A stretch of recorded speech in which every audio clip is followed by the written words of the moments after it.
Okay. Well, good evening, everybody. This is the July 10th meeting of the Grosse Ile Township Public Services Commission.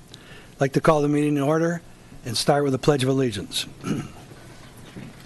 I pledge allegiance to the flag of the United States of America and to the republic for which it stands, one nation, under God, indivisible, with liberty and justice for all.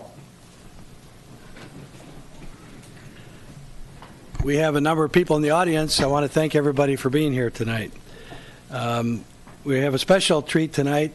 Part of our meeting we're going to devote to a discussion with the Pedestrian and Bicycle Advisory Committee that is on the island, and about 4 or 5 members of that commission are here, and they brought with them one of our township trustees, Tom Malvesto. Tom, welcome to the meeting, and a number of residents. So we're going to go through the roll. Kostick here. Kennedy. Here. Schmidtke. Present. Riley. Yes. Pedestris. Lenny said he had a meeting before the meeting. He would be a few minutes late, perhaps, but he intends to show up. Clodier. Here. Budney. Present. Ben Oz.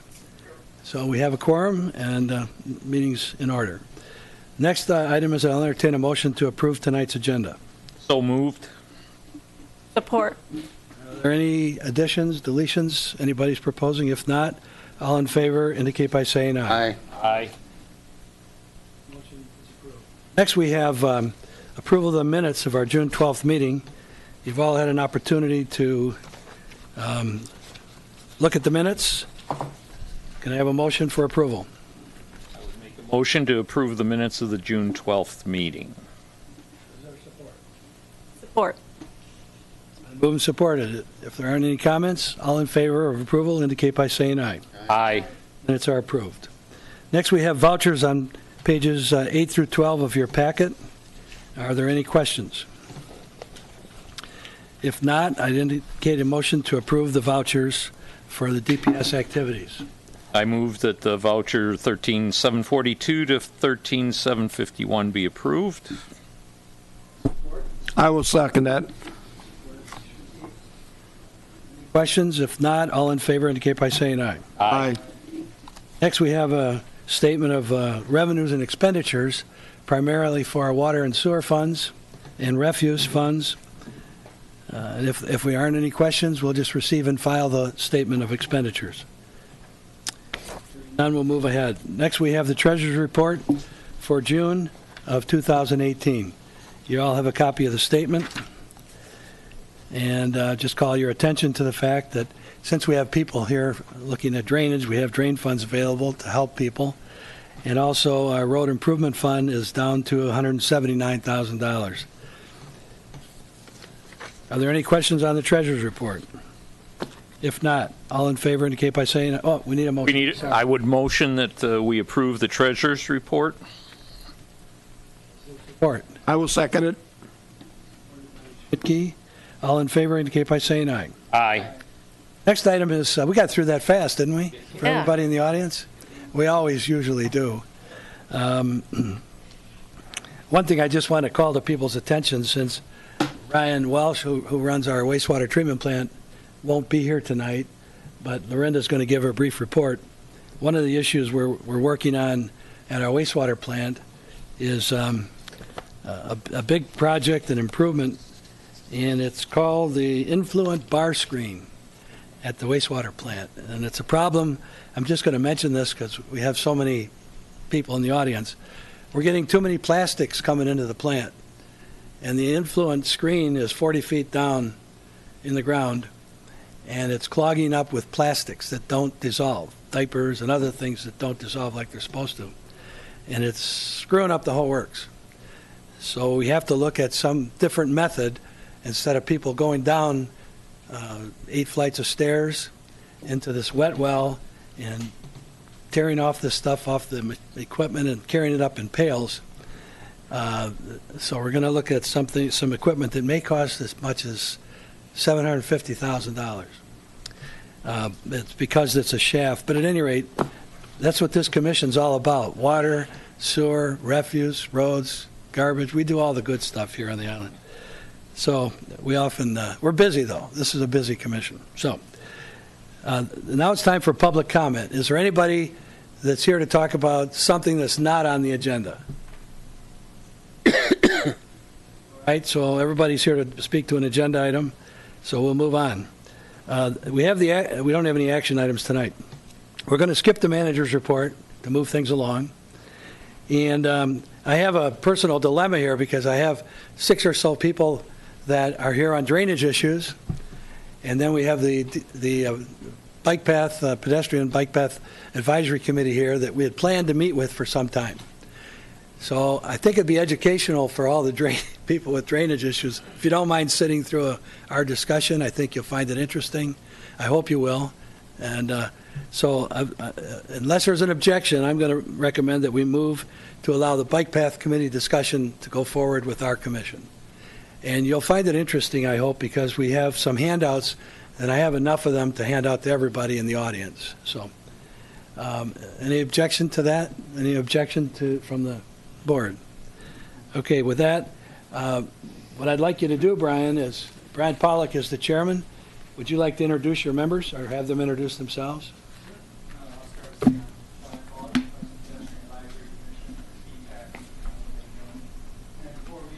Hey, Brian, you got to be up to the microphone. All right. So again, I'm Brian Pollock with the Bicycle and Pedestrian Advisory Commission, or commonly known as BPAC around here. We are responsible for the paths as far as the maintenance and a lot of encouragement activities, which I'll go into in a minute. I've been chairing the commission. This is my third term for that. And before me, I have my vice chair as well as some of a portion of our commissioners. So I'll let them introduce themselves as well. Okay. I'm Dan Jaster. This is my first term as vice chairman and secretary.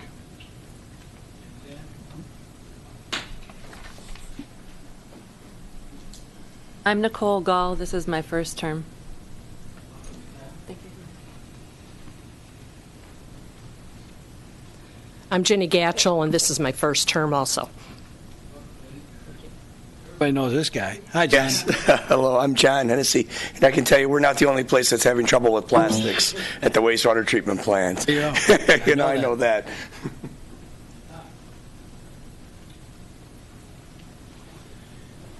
And I'm Tom Alvesto. I'm the liaison, member of the Township Board, trustee. Tom used to be a member of this commission years ago, a long time ago, eh, Tom? All right, so everybody on the Bike Path Committee, you must have a copy of the agenda, correct? All right. All right, well, we've all got one. I thought they were emailed to all of you. All right. So with that, I'm going to hand out copies of our road. First item on our discussion is our road plan that we're recommending to the Township Board. I'm going to hand this out to everybody.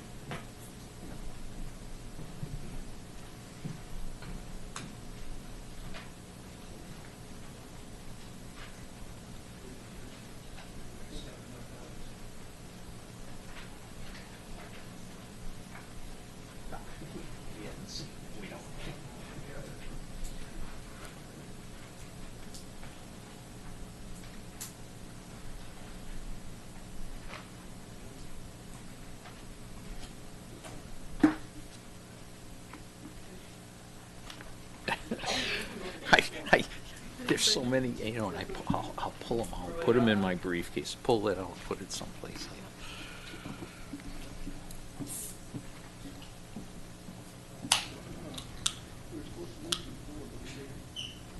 I trust all of my commission up here, we all have this memorized, so there you go. We've actually been working on a road plan and started a renewed road plan work last August.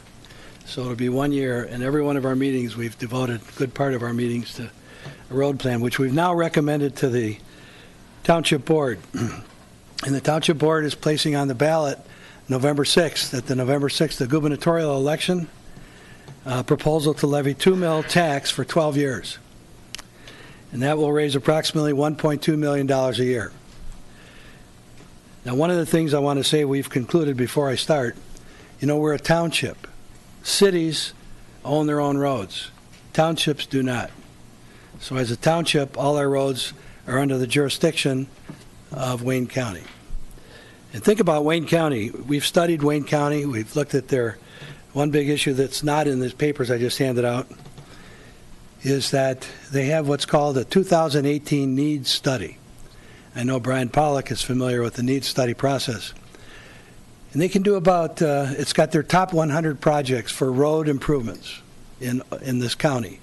Now think about this county. It goes from Grosse Pointe, Harper Woods, Northville, Plymouth, Livonia, Westland, and several other townships, and Detroit, and all the communities downriver are part of Wayne County. And if you look at all the traffic problems on other roads compared to what we have, and thank God we don't have the traffic problems, we've got terrible roads. But so is Middle Belt terrible in many communities, 7 Miles terrible in many communities, Jefferson's terrible in Riverview right off the Bay Bridge. And so what's interesting is in their 2018 needs study, which is really a 5 to 6 year plan of what they can build, we don't have a project in it except the bridge. So they have about $3 million allocated to the bridge repairs, which we all know will be coming. So I just wanted to go through and quickly highlight.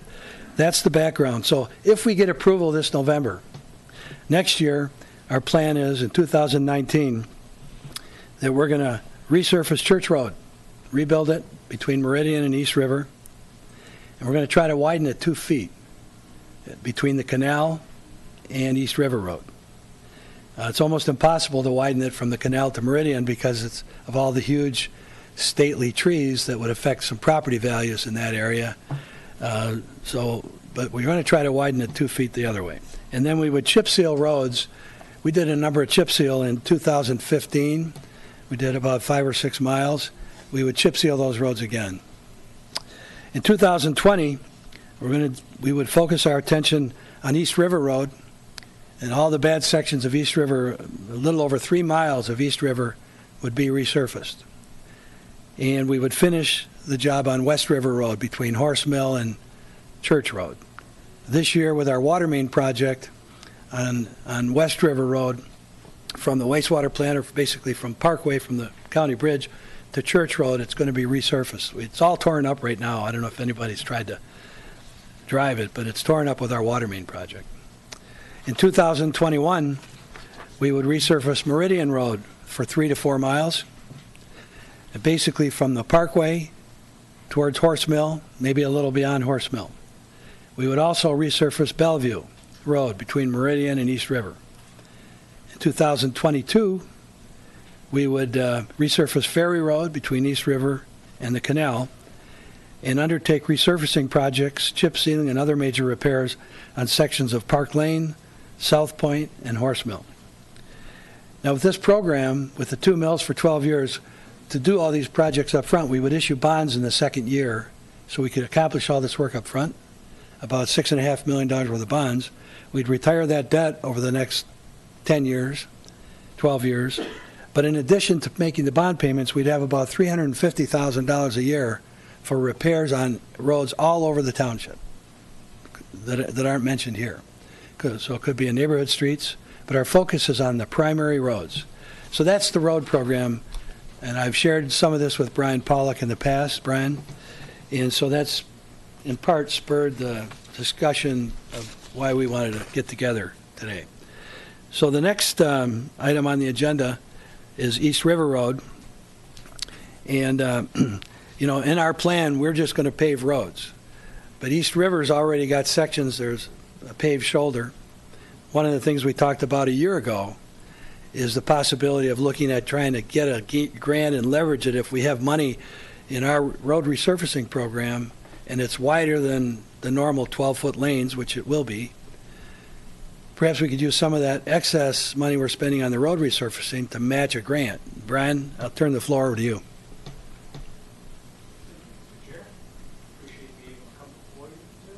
Glad that we're communicating and talking between different commissions over here. I'm going to try and pull up a presentation. Which that worked out well. So a few of you, or maybe all of you, remember a few years back that BPAC did come before DPS as well as the Township Board and worked on issues, talking about passing a complete streets policy. And the idea was that whenever we're looking at different types of projects, you can look at, well, how can we, use this specific instance to be able to make it better for everybody within a community. So not just motorists, but also bicyclists or pedestrians, or work on stormwater issues.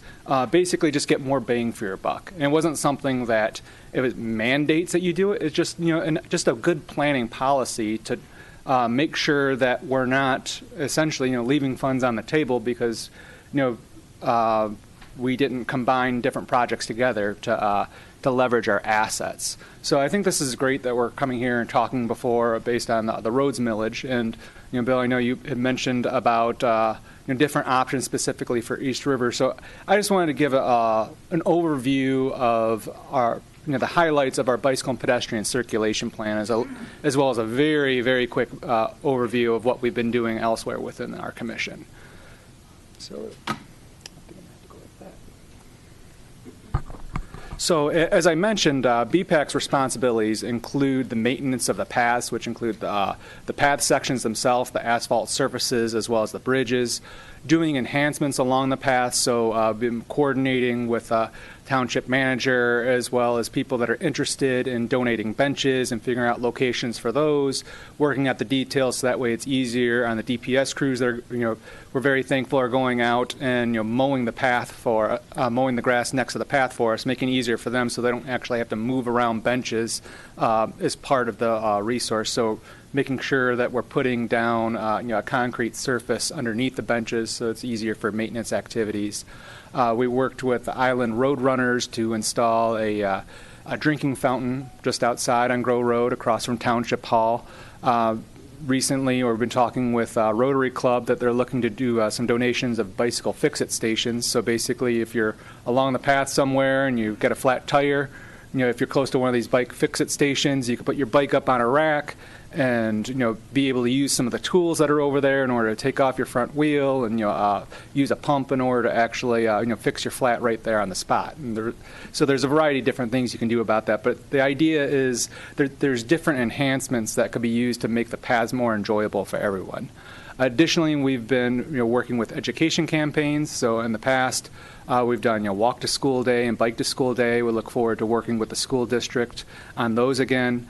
We've coordinated with the recreation department on Safety Town, so having a guest commissioner come in and specifically talk about bicycle safety is for one of the days. And just recently, we won some funds through the Southeast Michigan Council of Governments planning assistance grant, specifically looking at bicycle safety campaign. So for lack of a better name right now, we're saying Light Up the Night, and the idea is to promote the use of headlights and a rear reflector or a rear red light when bicycling at night, as well as when you're jogging or walking. So we're going to try and get the resources out about that, as well as combine the effort with talking about sharing the paths between bicycles and pedestrians, because sometimes bicyclists are moving a little bit faster, and there's to be some pedestrians that aren't used to that, and there can be some conflicts within there. So we're going to use the resource to get the words out as far as best practices to keep everybody safe. Additionally, we do encouragement campaigns. So we partner with the Rotary Club on the bi-monthly glow rolls that happen throughout the summer, as well as we work with the Rotary Club on Tour de Ile that happens in the fall that gets a lot of off-island bicyclists over here to enjoy our amenities. And we also do a Walk the Path event in August, which for majority of the times takes place the same day as the Wayne State Barradour. So we have professional and semi-professional bicyclists coming through on the island, and they have a pit stop right at the Macomb Commons, and we have some music, have some hot dogs, and we encourage everybody just to use the path, and it's just another nice activity. And finally, things that we do look at, and we haven't done as much lately, but we're starting to ramp up with that, is new bike path construction and safety improvements. So these are some of the corridors. The blue is the existing paths. Red are some of the corridors and alternatives that we've been looking at in the recent past or currently, as well as there's a few hot spots that we'd like to have increased safety specifically for crossing Meridian Road. So the goals with any of the projects that we're moving forward with, but especially added infrastructure, is to make sure that it provides better accommodations for bicyclists and pedestrians. So when feasible, strive for facilities that are for all ages and abilities, not just for the spandex or lycra bicycling crowd, but for kids, for grandparents, for everybody in between, dog walkers. Try to get the best accommodation as possible. But at the same time, we want to make sure we have the least negative impact for individual homeowners. And I say that because actually, there are studies out there that show that there's many positive impacts for homeowners, but there's always going to be perceived impacts, and there are some potential, real ones. That so we want to make sure that we find a solution that not only meets the needs of our residents at large, but doesn't put an undue burden on any of the homeowners that happen to front along, one of these roads. And lastly, we want to make sure that we get the most bang for our buck. So where you can get by with a lesser type of facility that's less cost, doesn't cost as much, or you're able to leverage different grants, or work with the DPS Commission to do a project at the same time and save on some of these costs involved. I think that really works, in our advantage. So with any project moving forward, we want to make sure that we check all three of these boxes. So the first one I will mention is what we're, for right now, calling the Parkway Path. The idea is to get Groseal residents from our Meridian Path to the Free Bridge, and then coordinate with the City of Trenton to be able to have accommodations along Groseal Parkway on the western side of the river to get us to Jefferson Avenue. And this really makes Groseal much more competitive for grants. This is where this route specifically is part of the Iron Bell Trail. I'm not sure if you're familiar with that, but essentially it's a two different routes, one hiking centric, one biking centric. Within Southeast Michigan, they're both going to be walking and biking. But basically, through access through here, you'll be able to go north to Belle Isle, as well as you go south, go through all the downriver link greenways, so connect to Elizabeth Park, connect to the Wildlife Refuge, connect to the metro parks, connect to the I-275 Metro Trail, connect to the border-to-border trail in Washtenaw County, connect to the Lakelands Trail that is in Livingston County and heads off into Jackson, and eventually get all the way up to the North Country Trail on the western side of the state and work your way all the way up to Mackinac City.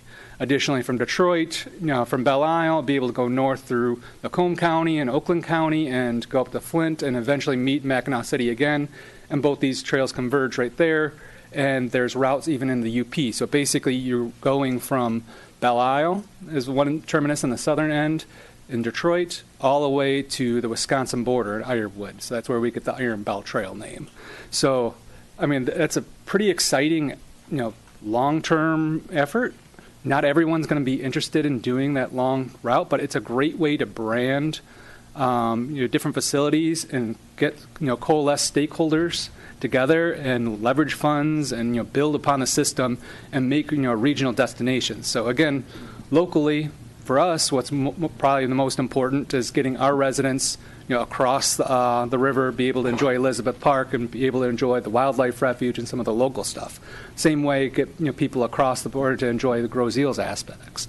So with this, that's the idea in mind. There's 3 different alternatives that we're currently looking at. Again, this is very high level. We need to get some costs associated with these and figure out, again, do these check the boxes, which one is the most appealing, if any of them. But the idea is either go along Groseal Parkway, use the platted road just north of Groseal Parkway for part of the way to get you out of the way of motor vehicle travel, or use Bellevue Road and provide a connection to Water's Edge and cut over. Working with CE Rains right now and Township Manager Dale Ream, and once we get more of this information, we plan to go out to the public to talk more about the details of these projects to get their feedback and see which of these alternatives makes the most sense. On the other end of the spectrum, we've got a very low-cost solution. Anderson Cut is what we're formally calling it. Some of you may know this, some of you may not. I believe Jack Delphi, who used to be on DPS Commission, this was his baby back in the day, and it's something that we still think holds a lot of merit. So Anderson Road, which essentially is a cul-de-sac road off of Meridian, just south of Church Road, It actually has a break in the guardrail at the end of the road, and there's a small little trail, a little dirt path that can connect you across to the to the platted road, which never actually got finished, that connects you into thoroughfare road. So a lot of bicyclists do use this because it's a good way to access Church Road for the section that doesn't have a sidewalk. And the nice thing about this location is if you're trying to access the trail on Meridian, again, south of Church Road, you have really good sight distance issues. You can, look both north and south and be able to see motor vehicles coming. Motor vehicles can see you. It's a little bit better than farther down on thoroughfare road, making that crossing there, or just how busy Church Road is already with the different motor vehicles coming in there in the tight right of way. So this could be a solution where you just widen the trail by a few feet in order to make it easier for a parent that has a kid on a stroller to be able to go through that area. Maybe provide a wayfinding signage or two to just let people know how you can access that, and you call it a day. So it's a very low cost item, and that when the timing is right, we'd like to look at that more deeply. So can you point it out? I mean, I think I can see where thoroughfare is, and the green line, that's Church Road, correct? Yeah, I believe the blue line is Meridian. Oh, Right back up in a second, or should be. Point out the cut.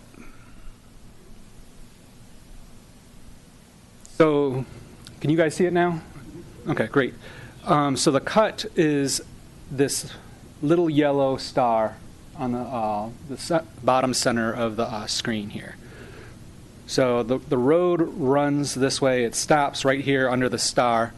Again, there's a guardrail on either side of the road, but right in the center, there's about 3 feet that people are clearly using this all the time. What's the blue line? Blue line is just representing the path on Meridian Road. So I drew this at a higher level and just zoomed in for the spot, so it doesn't actually align directly with the path. So I apologize for the confusion on that. But the idea is just this is a cheap, easy way to get access to the path for one of the most populated neighborhoods on the island without actually having to go through and impact the homeowners on that leg of Church Road where you're mentioning that have all the mature trees. You might not have to put in a full signal at that location. Maybe just do a little bit of enhanced safety markings across the road, and again, cheap and easy. Call it a day. all right, Brian, are you that project would actually be like from that star down to the north-south red marking, right? The red marking is that thoroughfare? This red marking here is Anderson, and then this red marking is thoroughfare. Yeah. So again, the we're not project talking, is just that star down to thoroughfare? exactly. I'd say the project right there, and then if possible, have some sort of enhanced crossing at Meridian. So we're talking, crosswalk markings. Again, a lot cheaper than putting in a path, a lot cheaper than changing the drainage and everything on Church Road. So that's a project that you're pursuing, your commission? This is one that we have on the radar, and that when the timing's right, we'd like to pursue it in more detail. That was item number 5 on our agenda. So, right. Another path that has been looked at, it hasn't been done by BPAC in the past. It was actually looked at through Supervisor Loftus and the township airport manager. But working with the Gibraltar Bay, Detroit International Wildlife Refuge, potentially move the fence of the airport over here, so it's a little bit farther to the west, so that way you can accommodate bicyclists along a service road that's already there, and that way bicyclists have a pathway farther away from East River Road that connects directly into the Gibraltar Bay unit of the International Wildlife Refuge. This did go for funding in the past through a program called Federal Land Access Program, or FLAP, or FLAG grants. It wasn't picked up that time, but we think that it would be ripe for some other potential funding. Okay, so that's on private property. It's not on the roadway. It's along the airport. Yeah. The red line is, and adjacent to it is East River. And I only mentioned that East River through that area, over the last 5 years, is greatly, every year it's declining, and it's breaking down. Terrible shape right now. We were going to chip seal that, and chip seal is a maintenance issue. It's just too far gone to chip seal. So it's one of our priorities for resurfacing. Done glow rolls in the past, and had the bicyclists on road in that section at night, especially because not everyone has a light on their bicycle, which was very surprising. You think you go for a night ride that people would have it, but again, that's what the education program is going to be out there for. But as Mr. Kostick was saying, there's lots of potholes, especially along the shoulder over there, and we actually had an accident along our glow roll where they had to have the EMS come in because somebody hit one of these potholes and flew over their handlebars. Luckily, he was okay in the end, but it still gave us a scare, and so it's another reason why it's like, hey, this roads millage, even if there's no additional enhancements for bicycles or pedestrians, specifically for them, just a smooth surface along the road is going to go a long way to helping bicyclists and pedestrians. So I mentioned before about high visibility crosswalk markings. So in select spots, especially where users will be crossing Meridian Road or other high traffic locations, it might be nicer to have again a little bit of enhancements. High visibility crosswalk markings is one way to let the motorists know that to be expecting bicyclists or pedestrians at this location. If possible, mid-block refuge is nice, but it doesn't have to be there. There's things called rectangular rapid flashing beacons. It's a little light that can alert motorists to know that a pedestrian is interested in crossing over there. Pedestrian still needs to be able to yield to motor vehicles, but it provides a little bit more communication, so that way people are knowing what the other person is trying to do. So we're thinking that potentially, north of Horse Mill Road, where we have a crossing of Meridian, Ferry Road, as well as down by Meridian Elementary School. These are locations where high visibility crosswalk markings would be good. Other sections on the path, it might be nice just to have the two actual lines, so that way you know that there is a crosswalk in that location. Go back to that. I really like that. When you think about, I often ride my bike and cross at Ferry on Meridian, where you have to cross the road. And sometimes you got to really hurry. Mm-hmm. Church Road would be another good place. And then, of course, you have to cross at Horse Mill if you want to get on the Horse Mill path. That's really neat. I would like to get more details on a drawing like that. Sure. Yeah, let's work on it. And are those hash marks reflective hash marks? They are. So they either use paint or thermoplastic in order to have retroreflectivity. And these high visibility crosswalk markings, since you see they go longitudinally with the roadway itself, that's actually much more visible to the motorist. A lot of times with the two lines that go across the road, the pedestrian sees them, but it's unless you're really looking for them as a motorist perspective, you don't see them until you're right up on it. So these will light up from a lot farther away. So East River, I know that's a big one, and I did work with Mr. Kostick as well as C.E. Rains to look at some of the right-of-way that was in the area, so that way we could figure out what can you potentially get within the existing right-of-way without actually having to go to homeowners and ask for additional easements. That would always be an issue.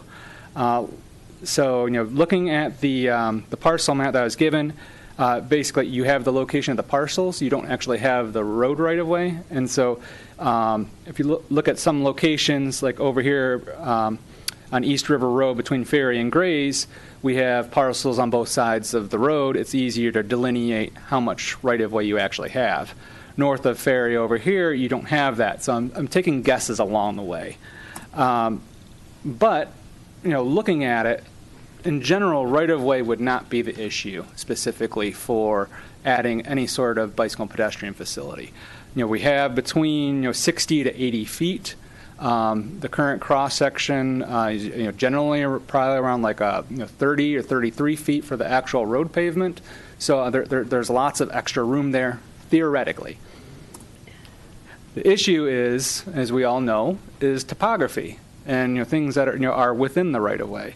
So example here we see guardrail, as well as we have some landscaping within the right of way. And again, we're looking for solutions that are going to have the least impact on property owners. So while we theoretically have a lot of right of way, we would not want to use that if all possible. So based on that, again, this is just a street view shot to show what it looks like on the ground. Again, you see the guardrail very close to the wide paved shoulder, and trees within the right of way area.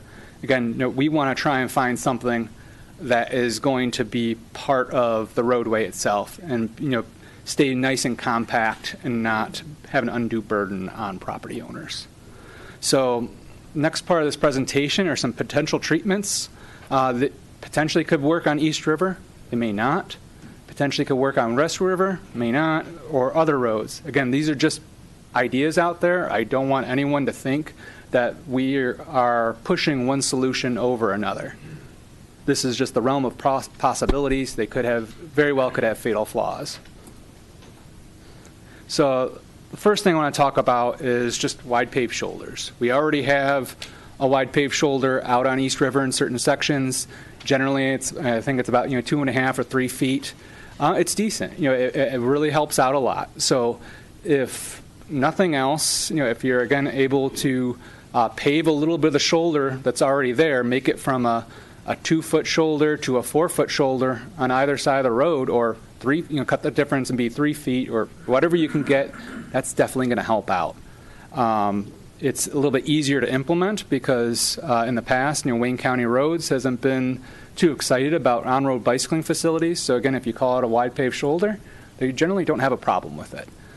So if we can do more than just pave the road, if we can actually get a little bit of a shoulder, that's going to be a good solution for us. That subject, are there any grant programs available for the wide paved shoulder? I would have to check into that. I would say that it's not going to be as competitive as some of the other more dedicated facilities. The next step up is just taking that wide paved shoulder and calling it a bike lane. So you actually delineate it out there. You have your pavement markings. You put a symbol out there for bicyclists, and it actually promotes the proper way to be bicycling along the road. That's a big part of an education campaign that Southeast Michigan is going to be undertaking, is knowing the rules of the road and how to properly share them. So if you're a bicyclist, if you're on the road, you're supposed to be traveling in the same direction as the motor vehicles. So you always ride to the right, and when practicable, you stay close to that fog line, as far right as possible. But the idea is that when you're riding with traffic, you're safer because motorists expect you. They're already looking for motor vehicles, so when they're turning, if they're going to be turning right, they're looking left, they can see the bicyclist coming by. If you're traveling down the road as a motor vehicle and you see a bicyclist in front of you, you're sitting there thinking about what to do. At the same time, your vehicle is traveling forward and the bicyclist is traveling forward. You have much less time to be able to react to avoid an actual accident.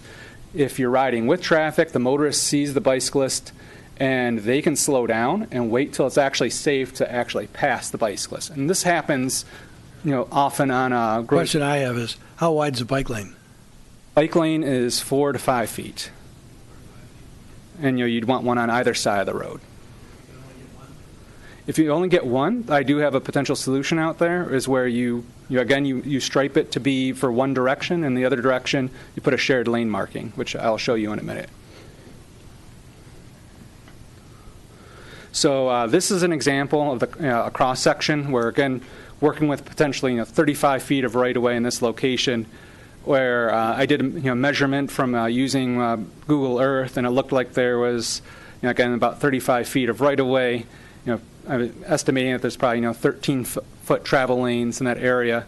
You could easily stripe them to be 12-foot lanes, which is definitely safe. I mean, that's like generally the upper limit of what AASHTO or basically the feds say as far as the lane widths, that's an acceptable width. You go any wider than that, and you're actually encouraging speeding.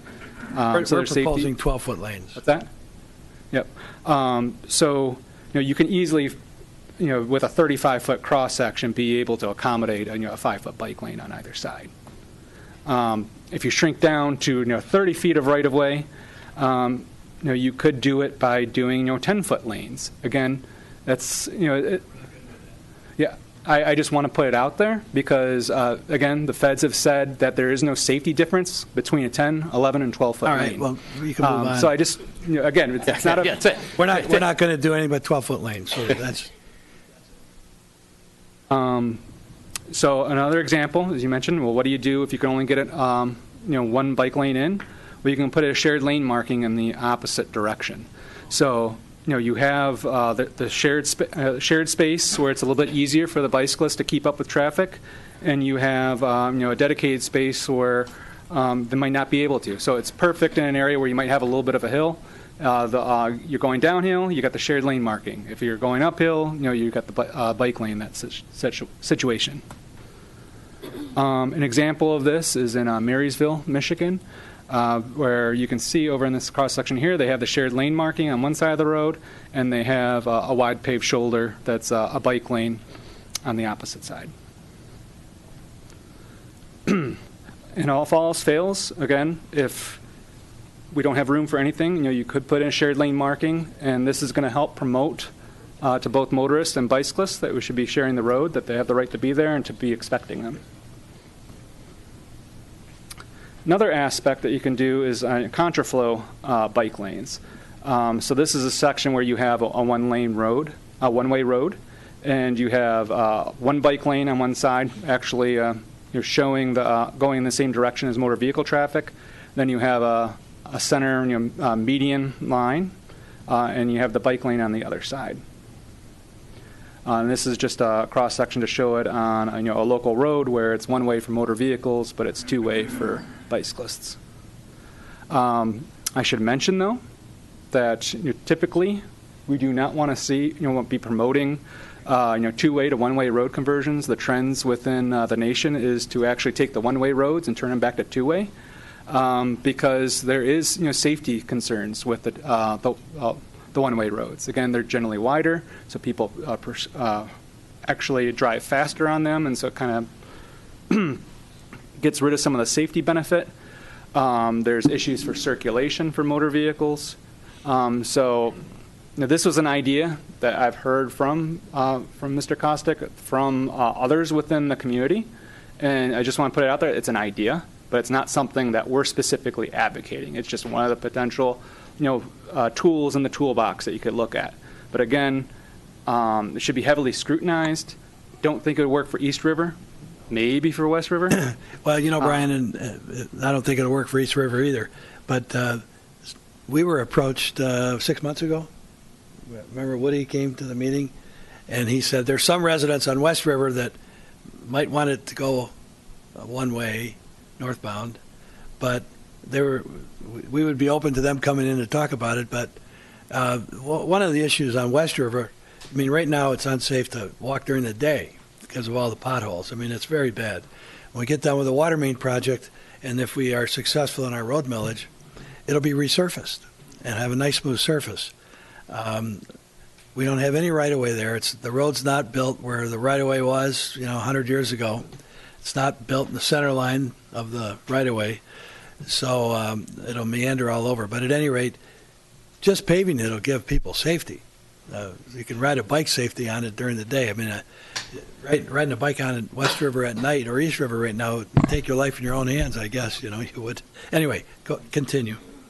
So you said, again, proceed with caution. If you go that way, and look at the impacts for traffic diversion, make sure property owners are interested in that, and be noted about the potential for increased speeds, as well as need to have a plan for EMS. But that being said, if if the stars align and it makes sense that the property owners are happy with that situation, if it makes sense from a traffic standpoint, it does free up some right-of-way to provide some decent facilities. So with that, talk about protected bike lanes. You might be knowing that the city of Detroit, Hamtramck, Ferndale, even Highland Park, and just recently, River Rouge and E-Course are moving forward with protected bike lanes. And the idea is you have an on-road bicycling facility, but you have some vertical separation between the motor vehicle travel and the bicyclists traveling. And so it provides a higher level of comfort, and you get more people interested in actually riding in the road. So it can work well where you have limited right-of-way, but you want more of that path-like feel to it. Separation is painted on. There's variety of separation out there. Yeah. So this is a different one in Boulder, Colorado, where you can see that you have the street over here, you actually have a curb, you have vegetation, and then you have a bike lane. In this case, you have little benches, and then you actually finally have the sidewalk over here. This is overkill for Grosseal. I'm not advocating it. I just want to show that there is a lot of different options that you can pursue with that, and you can make it look pretty beautiful. Doesn't have to be just pavement on the marking. So as far as buffers and delineation, you have the buffered area that is the paint.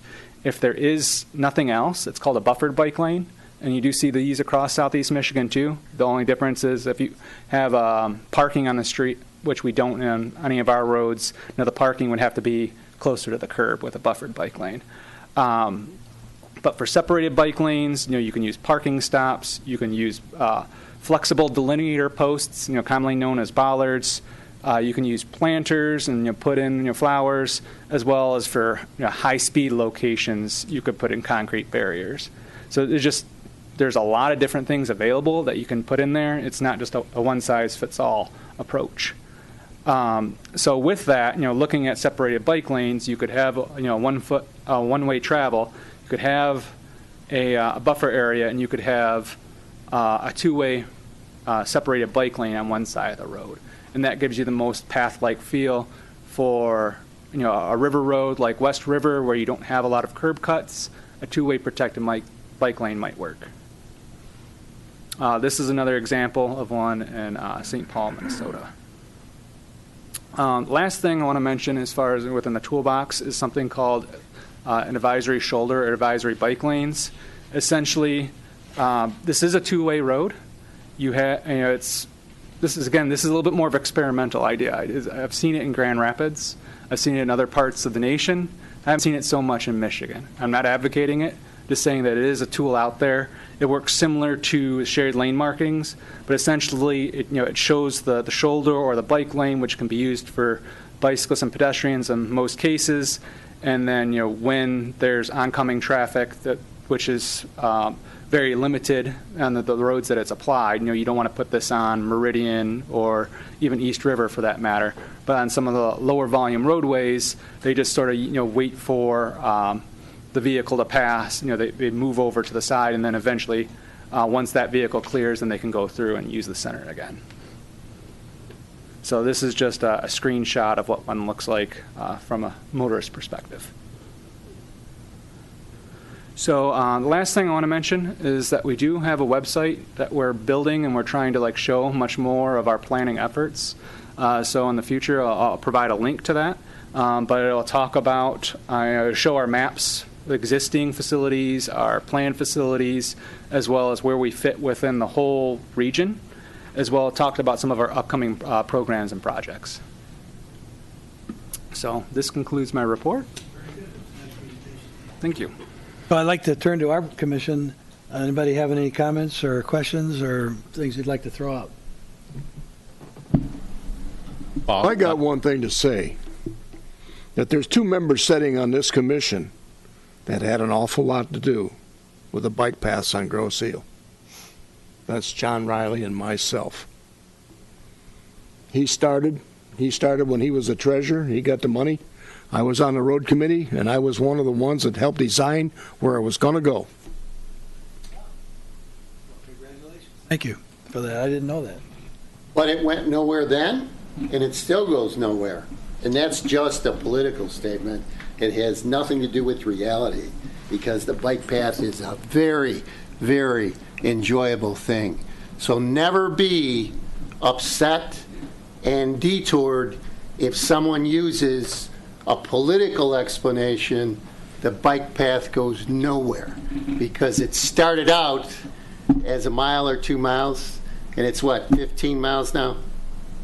I believe it's about 7.5 or 8 miles. Okay. So just remember that. Don't get knocked off your base if you hear things that really make no sense. But and I guess I would disagree that it goes nowhere. It goes where it goes, and it's something that I think our community uses quite a bit and enjoys, and it is what we can afford at the time. So I would certainly encourage you guys to keep working there and keep us informed. Oh, Brian, I thought of one other thing. It appears to me the most dangerous place for a bicyclist in this general area, say within a 10 or 15 mile radius, and Phil Kennedy knows how important safety is in bicycling because of his experiences. But the new bike path right at Grosse Ile Parkway and Jefferson, they just paved it recently. Yes. Now they've continued to the other side. That needs to be marked with striping. If you notice that white bicycle that's tied to one of the telephone poles over there, that's because somebody died on a Sunday morning at about 12:30. And a soccer mom was driving a van, hit this guy, and he died. So that striping, that marking, that area that you showed with the reflective striping, it's very difficult for you to do anything physically because you're over here. But if you're working with the people in Trenton, that needs to be done. And sometimes that's the last thing that people think about. Now, when people are coming off the island, they're in a hurry, they're going to make that quick stop and right-hand turn. That's a perfect place for some bicyclists to get whacked. And people that understand engineering and safety know what I'm talking about. And I would like you to stress that in your efforts going forwards. Additionally, as I mentioned, I've been communicating with Joanne Gagne from the Trenton Recreation Department, and she is excited about working with us on this connection along Grosse Ile Parkway.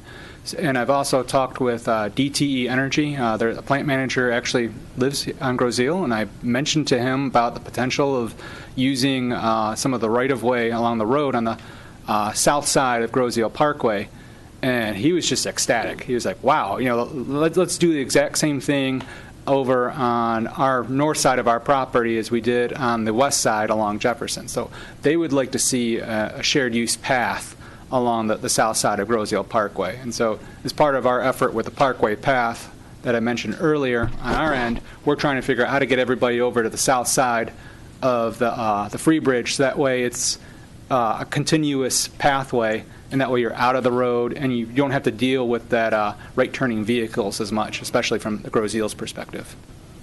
Edison says that that's their property. That's not all their property. That's Grosse Ile Parkway right away. That's where our water main comes across there. Yeah. No, they say they own that.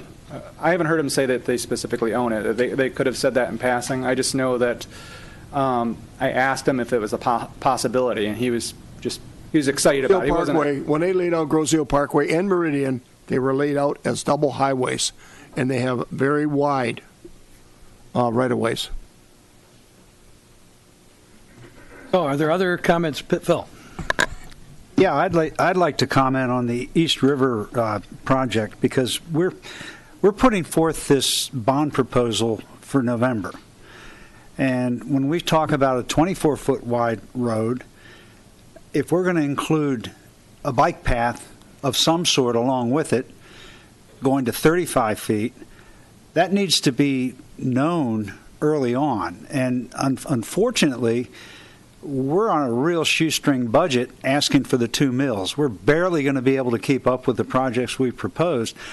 what is the opportunity to possibly get some joint funding such that we're not paving the road at 24 feet, then coming in 2 years later and wanting to add shoulders to it to create bike paths? I mean, I think we're kind of under the gun here to move quickly.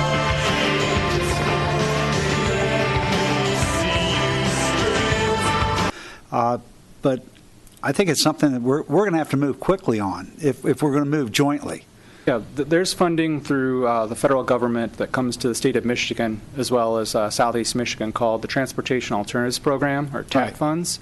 And so MDOT has a 3 grant cycle, 3 grant openings per year to apply for those funds. SEMCOG, or Southeast Michigan Council of Governments, which represents Southeast Michigan, we have one call that just happened. The deadline was back in early April, and so we just awarded the funds for that.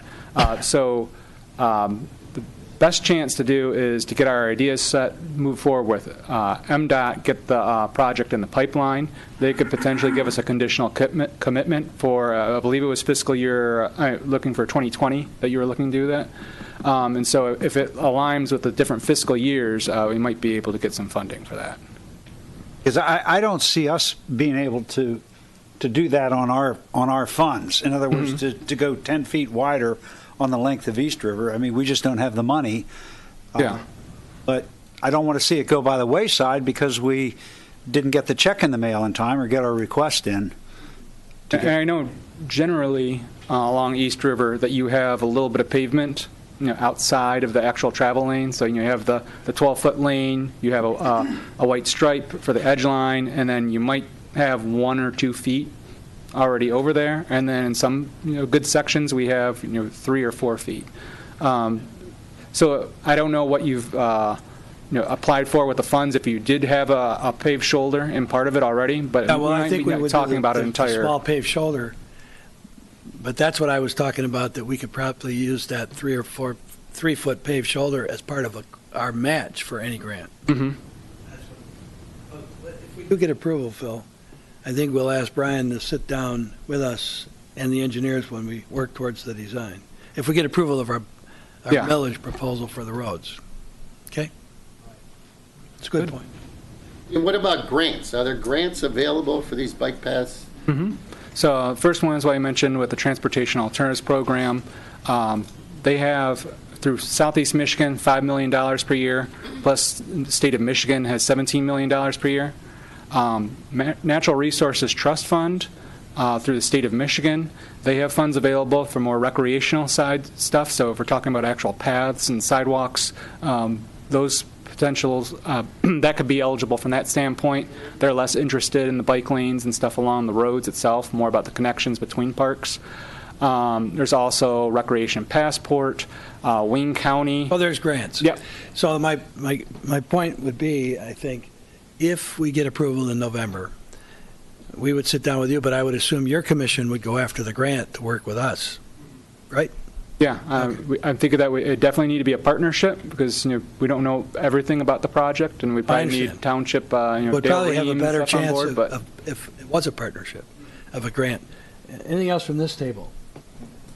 I'd like to ask your commissioners, and I see Mr. Malvesto's got his hand up. So Tom, come up to the podium. You know the routine. Tom Malvesto, trustee. I guess this isn't for discussion right now, but a question would be, if we were to go out and apply for a grant to do a project in conjunction with, I'm going to use East River Road as an example. I'm assuming that if you're going with 12-foot lanes, I'm not sure what the actual width of the pavement would be, but would you have room for expand an additional 2 feet or 3 feet beyond what you planned? And if you were going 2 or 3 feet wider to accommodate some additional, ease for a bicyclist, what would that cost per lineal foot? So if we were going to apply for a grant, you were going to pave 6 miles. What would your additional cost per lineal foot be for another 2 or 3 feet of pavement? And that would be I think that would be a question a reasonable question to ask. Yep.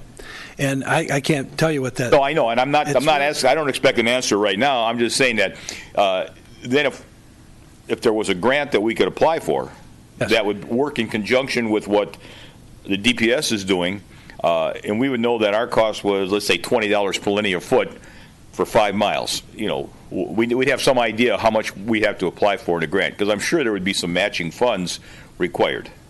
What we did last September, a year ago, I think I told you last August, we started our discussion looking at the county and whether or not it had the ability to fund anything, and we decided it doesn't. We asked our engineers at the same time to look at all these roads and come up with a cost estimate for 2019 construction and after. So our cost estimates are based on not today's cost, but what we expect, a little bump, 10% or whatever. And then as far as East River is concerned, there's already a 3-foot shoulder in a lot of areas, not everywhere. So when we talked to the engineers about that estimate, we already asked them to figure on paving that amount, that 3-foot at least, in addition to the 2 12-foot lanes. Somewhere you have, I think we have enough fudge built in there to cover something like that, because we know that that's an issue. I mean, East River, if we pave it, the cars are going to go 35 miles an hour, 30. so again, if Want to have it safe for people because they're going to ride bikes and walk. you give us a round figure based on an additional Right. 2 or 3 feet of pavement, and we could apply for a grant based on that number, because I'm sure there's going to have to be a matching fund involved with any grant. So it would give us a number to work at, to aim for and move towards. I think we're thinking alike. Great. Thanks. Other from the commission, Bike Path Commission, any other comments? The audience is here. Everybody sat through this. Does anybody in the audience want to say anything? All right. Well, Brian, it was a very good presentation. We have one. Oh, you have somebody? We have someone. Oh, I can't see you. Okay. Come on down. Well, come on and speak. Just give your name. Hi, my name's Catalina Acapelli. I was curious, you guys were talking about the bike path. Everybody knows that asphalt is not green. It's not environmentally friendly. Concrete is. Why did you guys go with asphalt over concrete?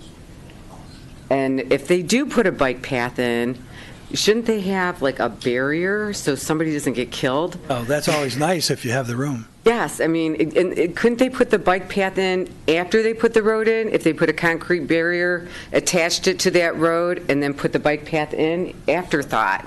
Because there is room on Parkway on both sides. Rose Hill Parkway? Yes. You have the gravel on the side, and they can just pave that as an afterthought. In addition to the shoulders, I don't know that there is a lot of room, but I don't know what the right-of-way is there. So the two issues you're speaking to, one is right-of-way. Is there Right. enough right-of-way? Because you have shoulders and then ditches. And I don't know what's outside that. But I think if And the there's other any- issue is money. Yeah, I think if there's any kind of, on a major road like East River or West River, I like the Boulder, Colorado aspect, how it's We all do. separated. Just Good don't- idea. It's safer. But it is nice. It's a good idea. It's very nice. But it would be nice to have the flowers and all that. That's all I'm saying. There you go. Thank you. Okay. Property taxes went from 4,008. All right, final where we'll wrap this up. Brian, I thought it was a great presentation. I'd like to get a copy of it because some of those pictures I think we'd like to have and incorporate with our engineers. So can you send that information to Lorinda? And thank you very much. Well, we appreciate this opportunity to have a joint discussion. I think we covered all the items. So if there's nothing else, you're welcome to stay. We're going to move on and talk about some storm drainage issues. Okay? Well, thank you all for being here. You're welcome to stay or you can leave. Thank you, Brian. So we're going to move the agenda around a little bit. We're going to move right to the storm drainage issues. And if it's okay with everybody on our commission, and we're going to start with item number 2 under discussion items. Item A is West River Road. I think that's a rear yard drainage improvement. Now, in looking at this, I want to say to our commission first, Some of the information you received in your packets needed some explanation. Right, no, I got it. You got that?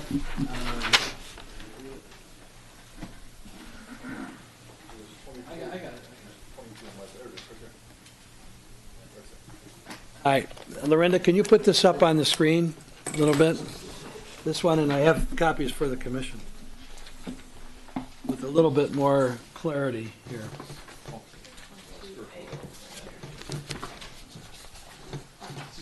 You need 4 of them. There you go, John. So, Lorinda, you have that on the screen? Talking with our staff, and I think the arrow should be, okay, you got the arrow pointing up. Turn it around a little bit, yeah, all right. If we're looking north on West River Road, which West River Road, you see where it's off to the side over here? Off to the left side is in blue. Okay, so we're looking north.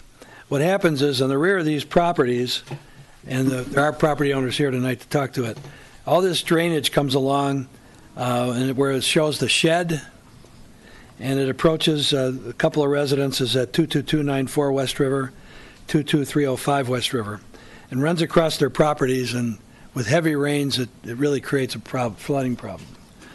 And I'll let the property owners, Gary, if you want to come and speak, you have Tony with you. If you'd like to come up and introduce yourselves, explain the problem, that would be fine.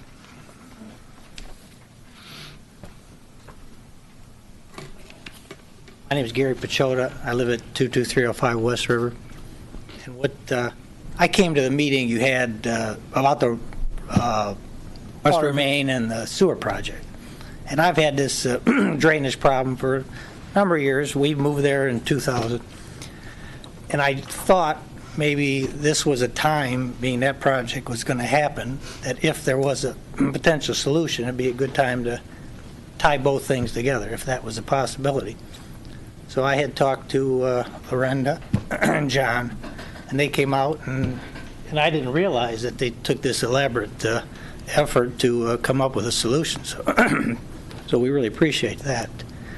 And I think what happens for us is that, unfortunately, our home is at the low point, and when the home was built, they have a catch basin right at the corner of our house, which is just past the shed.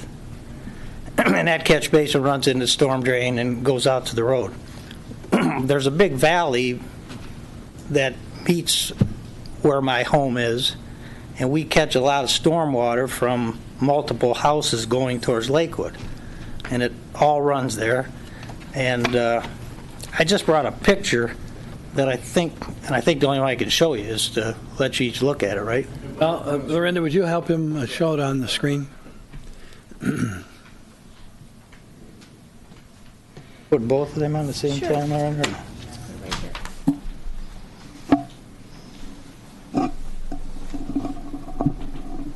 Well, this is a picture of our home, and then this is a picture of, this happened on May the 18th this year. We had a big rain, and I don't know, can you see that, how the water has accumulated? So that's the issue that I'm dealing with, and it appears, and I understand that's a fairly costly project to, this solution or the thing that the Rains Company came up with, but, this is just a tough thing to deal with, and it's not just, it's my home that gets affected and my neighbor Keith, but again, we're absorbing all this storm water that comes down from Lakewood, and I don't know what more details I can give you other than the fact that, and I wasn't even aware of the millage or that you had these funds for stormwater for people to deal with. Tony Kraus is the one that brought it to my attention, and he's, I think you all know him, and I think he probably can give you a little more details than I can. So if you don't mind, I'm going to let him. Tony, come on up. Well, as you can see, it's a drastic 7-8 foot in elevation drop just from the drawings that you can see. And it all comes down to that one corner to his house. He's been flooded out where the water came right into his house. So this is a few years back, and it's just when you get those 2 or 3 day rains And I know the Rains is very strict on drainage on any new home or everything, even to the point of pointing the downspouts of your house cannot go to the side. They have to go to the front or the back. That shows you how aware they are of this. But here you have 8 or 10 houses that are completely drained into this, to Gary's house, and it just can't handle it. And if he decides to build, for instance, some sort of retaining wall to block it, then Keith and all his neighbors down the line are going to flood out. So the result is, from what Rains, as you see in the drawing, is to bore. I believe it's a 10-inch line, 8 or 10-inch line with a new 4-foot catch basin. It just, the capacity is not there. It inundates, goes over the existing manhole there, and then it goes into his house. So that's basically the problem that can happen. Doesn't happen all the time, but when the conditions are right weather-wise, he's got water in his house. So that's obviously not an acceptable thing. Good? Thank you. Yeah, I just want to indicate, oh, come up, sir. You can come up and speak. Come up to the microphone.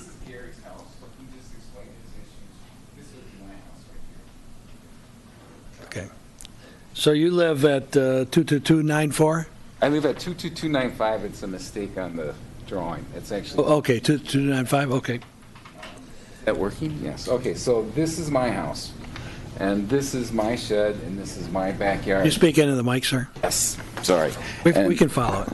Okay, so every time it rains, there is a huge lake in my backyard. I actually could bring a picture of that, too, but it actually floods that shed, which it really isn't worth anything, but I keep my lawnmower in it. I literally have to put my lawnmower up on 12-inch buckets to keep the lawnmower from being completely submerged in the floodwater. And it's a problem for me just to have all that water in the backyard. It's killing. It's killed a couple trees, and it's ruined the grass. It made a mess. It's making a mess back there. Actually, the biggest problem I have is that actually when the water grows up to 18 inches tall, that water level is higher than my basement floor. And I have a drain in my basement floor, and I've had to work really hard to just block it off and try to keep the water from actually just coming into my basement. And my basement is occasionally floods, especially in the winter. My house is 100 years old. I have a boiler in the basement. The gas is very near the floor of the basement. If I flood, I lose all the heat to my house. My pipes can freeze. It's a real problem with me with what goes on every time it rains. Well, Bill?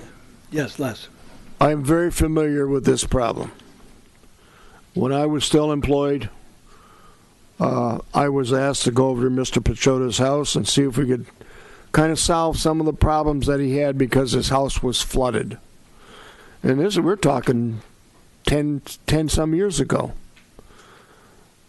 And I heard about this when I was up north. And when I came home, I went over to Gary's house and looked at it again. And his idea was that these guys were there doing this directional boring. If they could directional bore a line to that catch basin that is at the northwest corner of his house, then it might relieve some of the problem because they need capacity. And Gary's next door neighbor, like he just stated, that shed floods. It's a wonder it didn't float away like Noah's Ark. And Gary has when he bought the house, there was like a berm there, kind of blocking it. And the railroad ties and stuff that were in there were all getting rotten and everything, and he put new ones in there to kind of keep the berm up a little bit. But there's no place for that water to go except seep into the ground. But this here, what they came up with, would be solving the problem, and it's not just one homeowner. It comes from Lakewood down this valley is where it all comes from. This is very similar to the problem that we had over there on West River Road at Loma Circle. Very similar. Yeah, and John Keim briefed me on it and told me that so John and Lorinda asked our engineers to use the unit prices of Bid Gary. Bid Gary is the contractor doing West River Road, and they have stormwater unit prices. came up with this cost estimate based on the unit prices, so this is a real cost.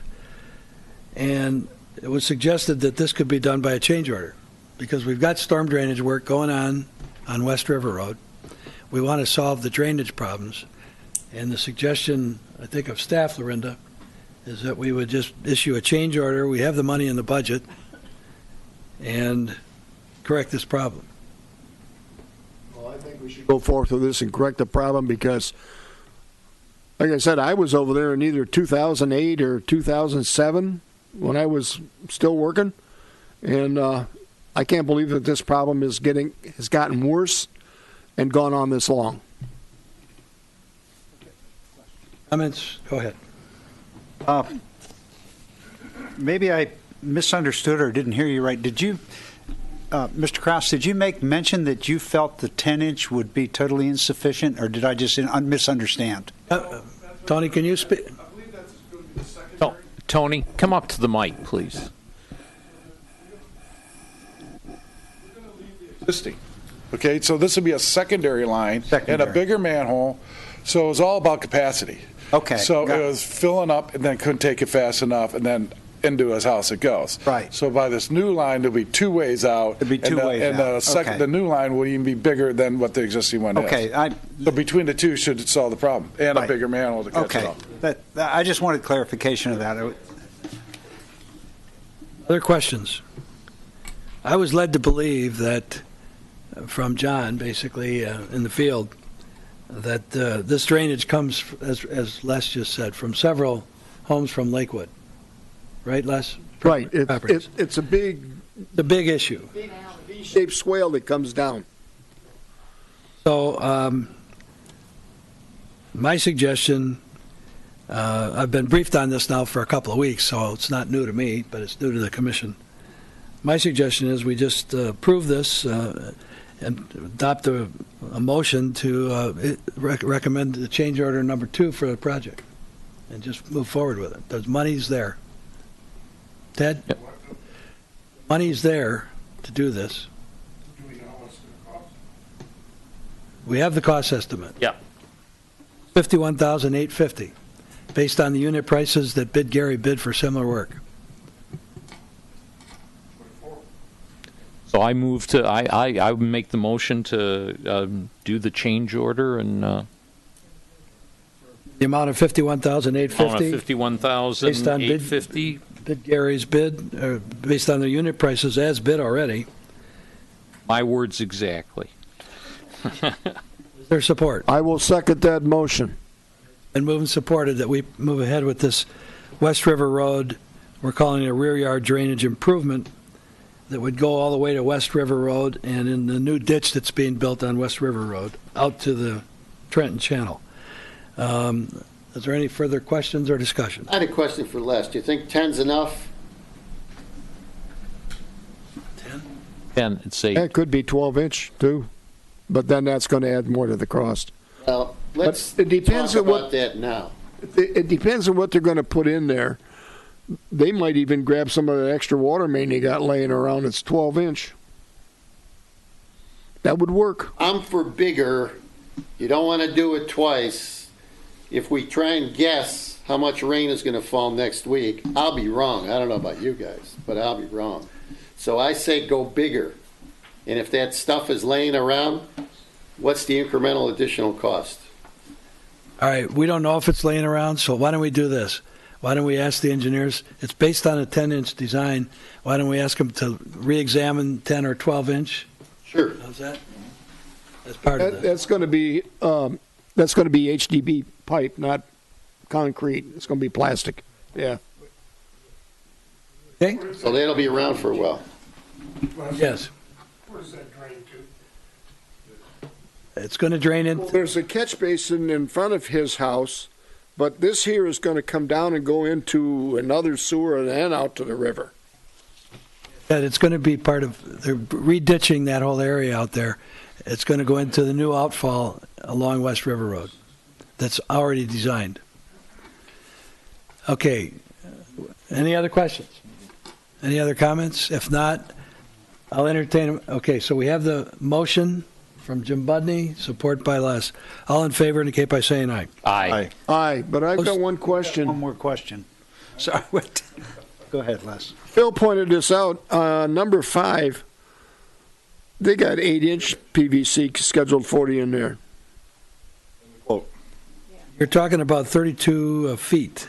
No, 200, right above it. Right above it, The too. 202 is the drilling. Number 4 and 5. Yeah, but on the print, he's got 10-inch. Got 10 inch in the print, quoted 8, or priced 8 on Right. the table. All right, so what we'll do is we'll ask him to re-examine that as well. And he needs to define this. Brenda, have you see that? I highlighted it, yeah. Shows 10-inch. Got it at 8-inch. And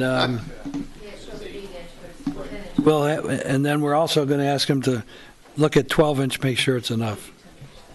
So staff will take care of that.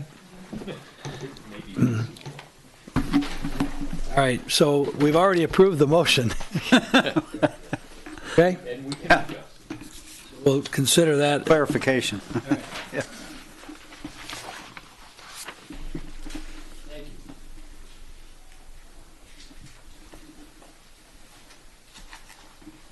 Next item, and I know we have a couple gentlemen here. Oh, yes. Oh, thank you, Gary. Yep, thank you. Tony?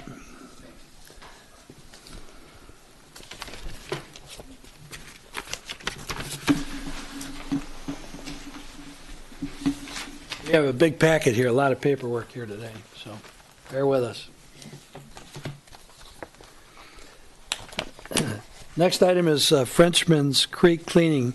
In your packet, you had a bunch of photographs. And Lorinda, I would like you to put this map and this one out on the board a minute. And I'm going to pass something out here for you guys. The colored one first.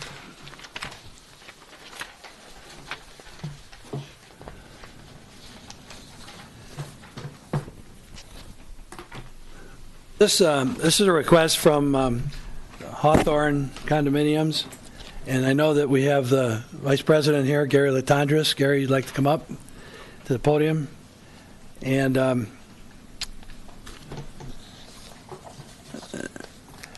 you know, this doesn't show up well on the screens at all. So I guess, Bill, we have a map that may be more useful. something better? Yep. Well, what I want to point out, I want to orient people. Does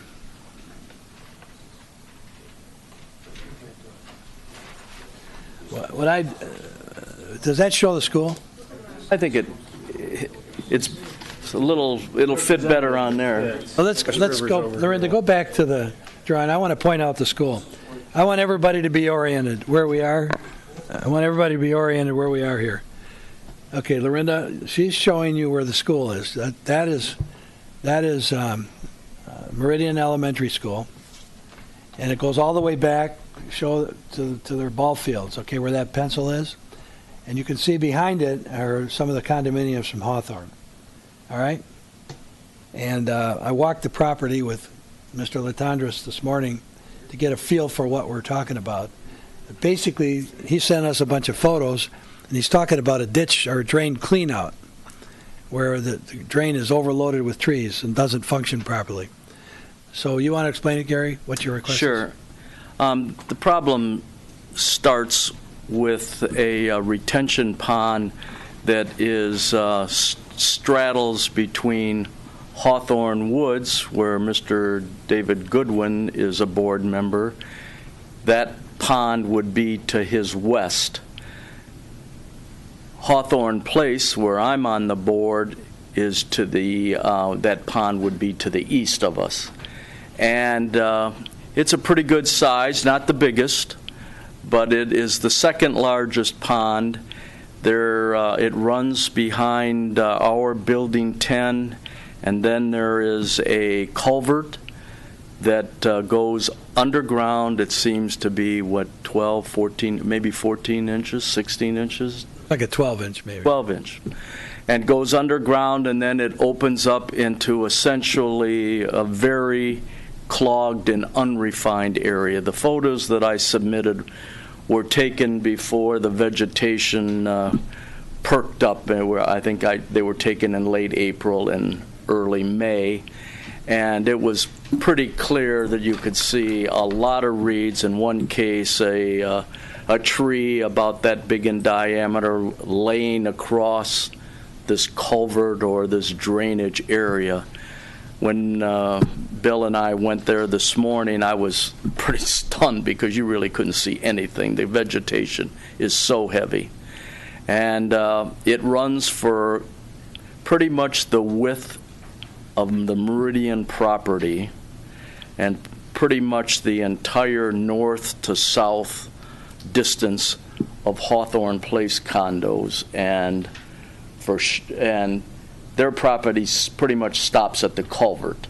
So, but the flooding that occurs is actually worse on the Hawthorne Place side because the banks aren't as steep, and some of the pictures you can see that we had a sign that says, don't go in the water, don't swim in the pond. Well, it's in the middle of the pond after a reasonable steady rain for a couple of days, and it eroding the ground, and it's getting dangerously close to the footings of people's decks, and they're concerned and calling all the time. And at first we did, even in I believe in March, had a company come out and clean out best they could the opening to this culvert that goes underground and then disappears into, I'll call it, a weed infested drainage area, and that didn't really help. And now that even more vegetation is in there, I can just see if we get a really heavy rain, we're going to just repeat the cycle. So our first step was to contact the school because we wanted to go look. I mean, it's really not accessible from our side of this Frenchman's Creek. So with this township school people, we went around and looked, and where everybody's going, oh my God. Nobody was sure, and that's when Mr. Goodwin contacted you guys and kind of said, look, we need a little guidance here. Where do we go? What do we do? We're pretty sure it's not on our property, and it's pretty sure that it's not on the school property. If it's an easement, we don't know. So we still don't know officially. But we're here, and we're imploring you for some help for our residents. I'm Dave Goodwin. I'm the president of the Hawthorne Woods, which we're on the Nathan and James Drive area. And just a little background.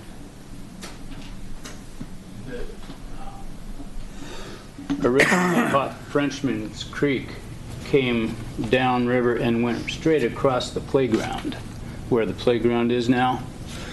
School's playground? Yeah. So when the school put the playground in, they just cut off Frenchman's Creek and built the ditch around the back of the playground. And that ditch now is filled with trees.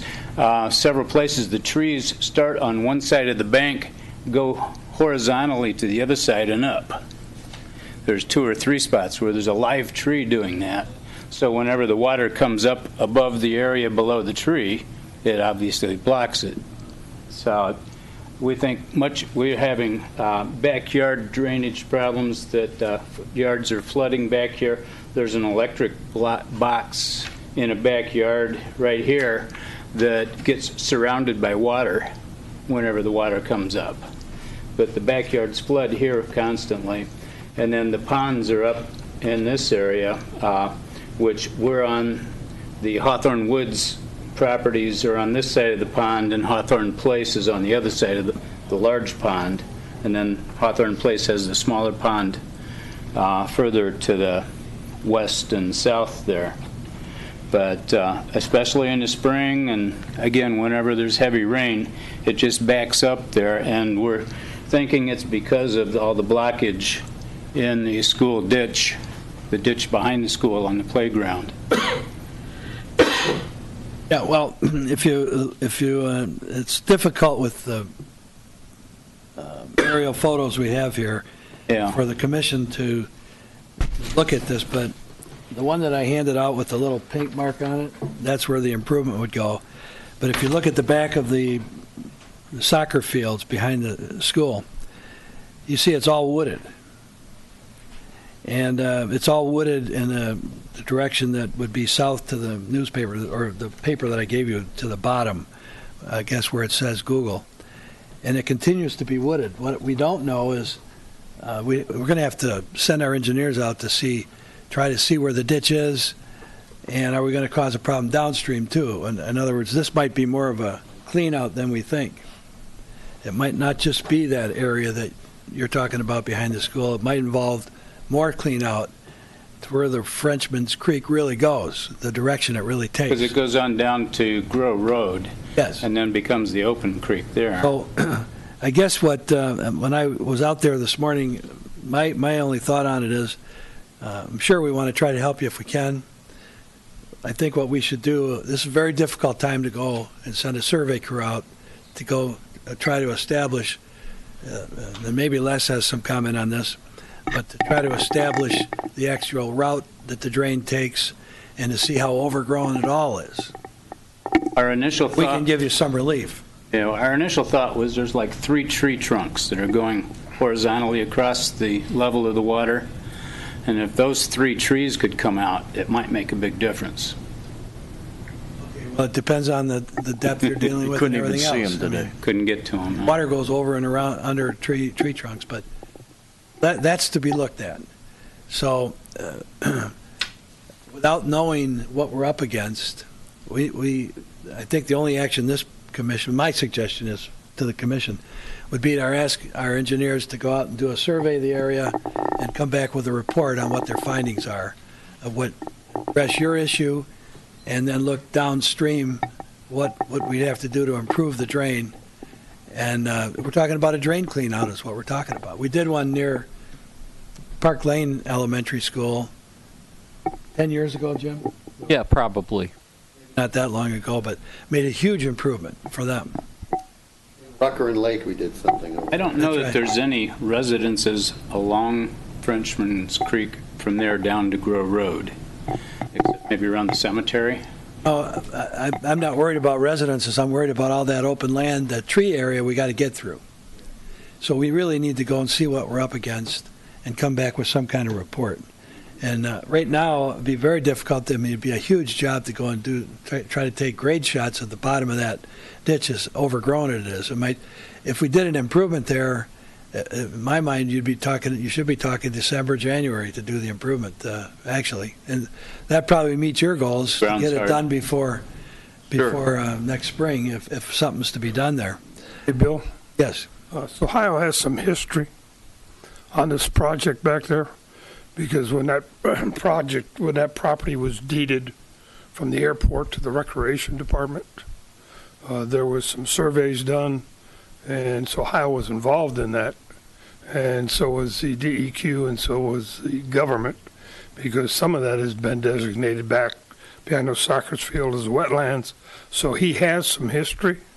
We should probably see what that history is. Yep, that's where I'm going too. Because the work, part of this answers might be out there. Yeah, and that's where my feeling is. My feeling is, and I told Gary this morning, that I think it's more than a 30-day thing.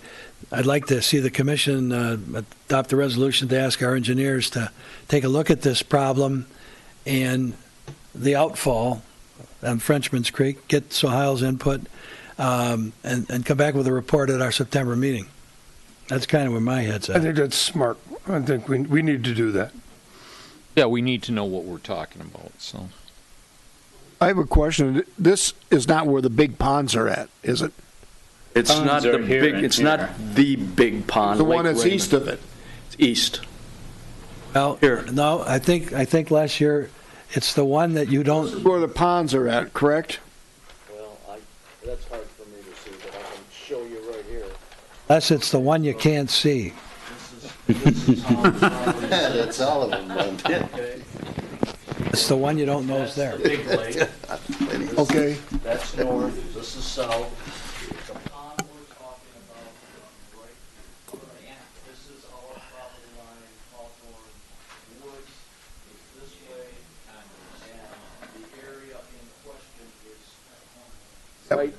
coming down here.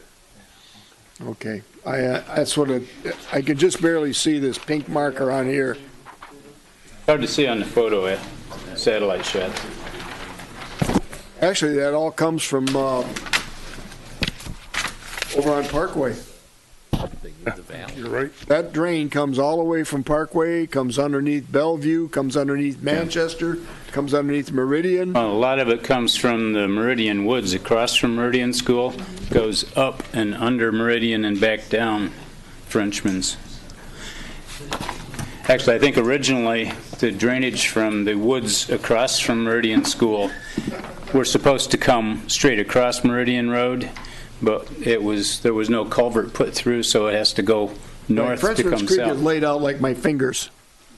This down here being the end of it, the big part. And Frenchman's Creek is like that, just like where my hand is. Because the Frenchman's Creek goes through the middle of Grosse Ile Golf and Country Club. Well aware. Yeah. So what I'd like to do is recommend that we adopt a motion to ask our engineers to come back in September to go look at the issues that are raised here with this question, to look at Frenchman's Creek, at where the outlet, what we'd have to do to really clean out the outlet to solve their problem and make sure we don't cause a downstream problem. But there's got to be an outlet to this. Fair enough. Come back with a report and gather the information that Sahil and the other engineers have put together over the years at our September meeting. And it'll be the second Tuesday in September. Okay. Like to be able to tell our owners that there's some progress. Yeah. Is that agreeable? If you want to put that in the form of a motion, what you just got through saying. All right. So Do we need? I mean, Bill, I don't even know if we need a motion. Can't we just ask? we're going to spend money. Well, we don't. Yeah. I'll make a motion that we ask our engineers to go and survey the problem raised by the Hawthorne Association tonight and look at downstream in Frenchman's Creek to determine, come back with a report of what ought to be done to do a drain cleanout. Support. Move and supported. Are there further questions? Hearing none. All in favor indicate by saying aye. Aye. Opposed? Motion's passed. Thank you all. Harry, you were a supporter of our road program before. This was handed out earlier. This is for your information. You can take it with you and study it, if you would. Thank you. I continue to be. Thank you. We appreciate it. Hey, Bill? Yes. We ought to also make sure that what Ted said about Sahil have information. Absolutely. Absolutely. Yeah. Okay. Next issue is Yorkshire Place. I have a new drawing for you here. You're full of drawings today. I'm full of it, yeah. Well, they weren't clear. It wasn't clear what we were doing. No. What we were talking about. Miranda, I have one I want to give you, one to put up on the screen.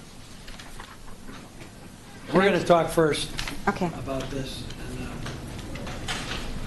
The fact is, you can, if you'd like to come back up, and we're going to put that, we'll let you make your presentation first, okay? Yes. Did you say it was Kathleen? No, Catalina. My name's Catalina Acapelli. How are you? I wanted to show you, this is our front yard right here. Nice, dry. We tore off the whole front end, put a lot of money into the house, made it look really cool. That's a front yard before we had the water issues. This is our front yard now. You can see all the water there. Today? Yes. Looks like that today? Yes. Well, not today. It's sunny, and it's warm, and it hasn't rained. And then here it is again. It goes like a good foot. My boots just go right in. That's my front yard. This is also my front yard. Okay. This is my backyard. It's become a swamp. You can see it. This is also my backyard.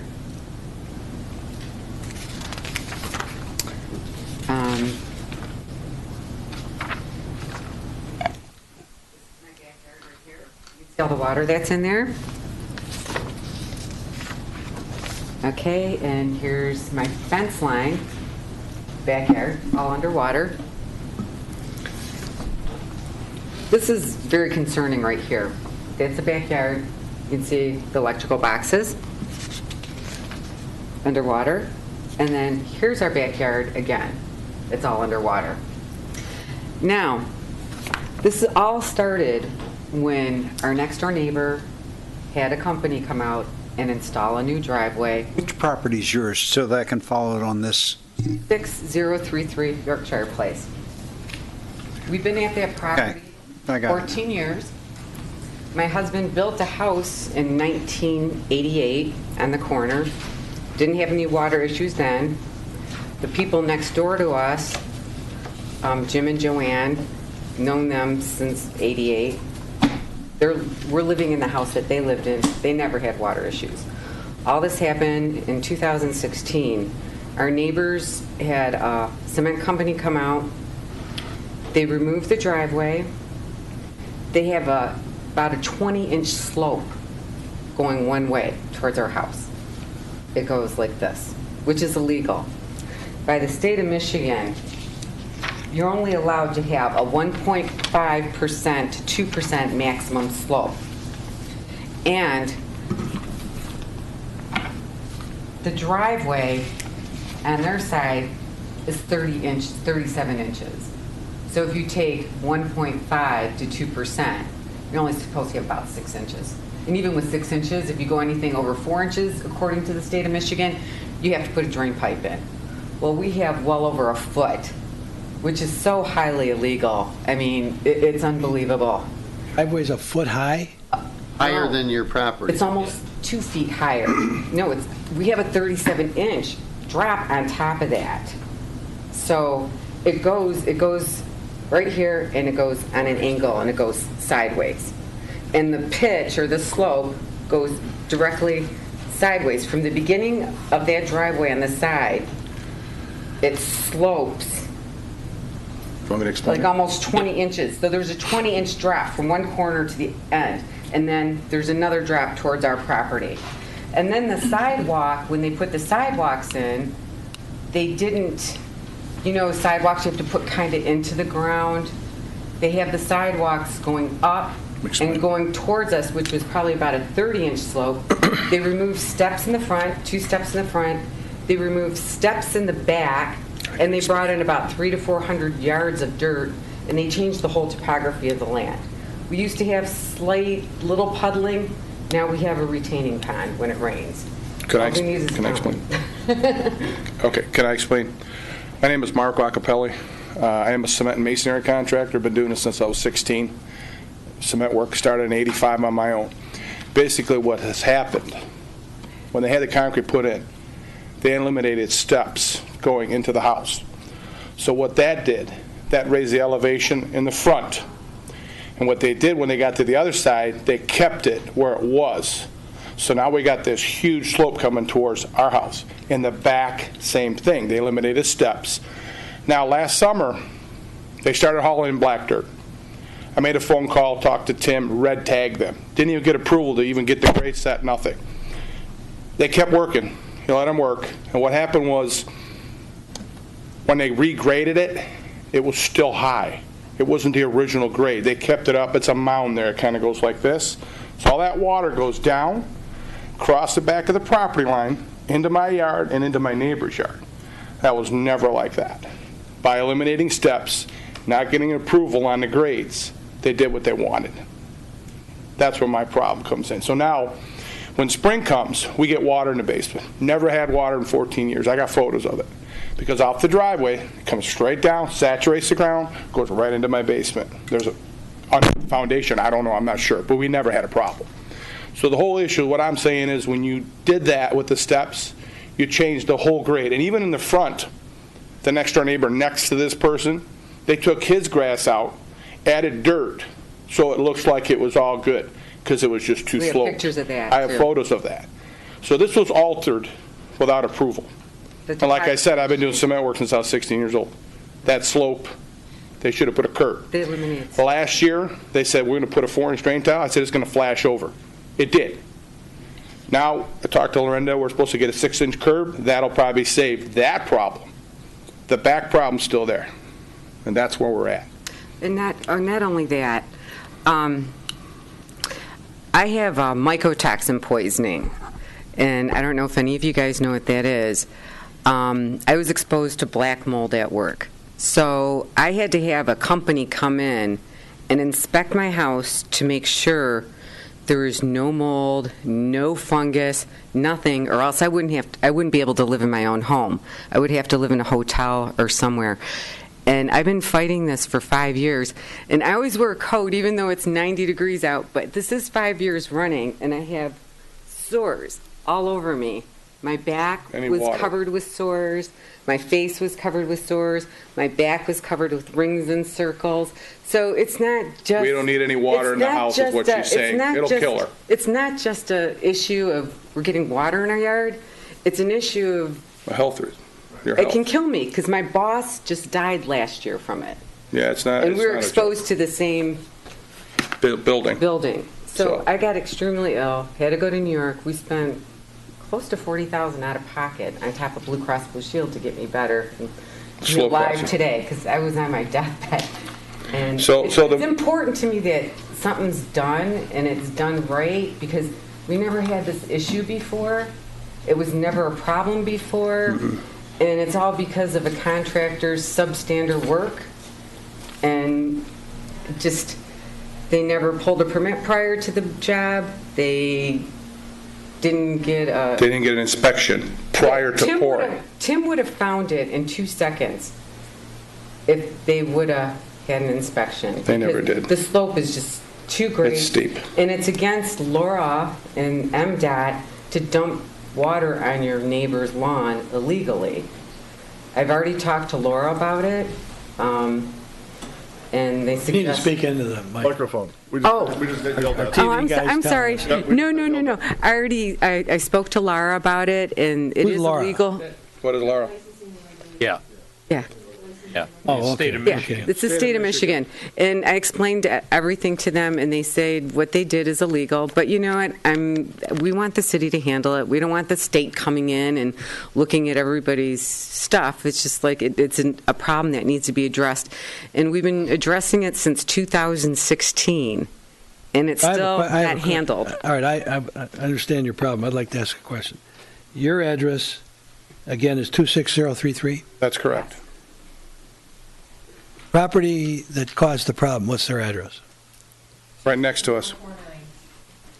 26049. Correct. This drawing doesn't show very well how they relate to one another at all. Let me see if I have something here.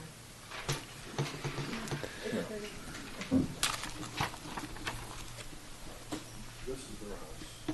This is the driveway house. That's the driveway.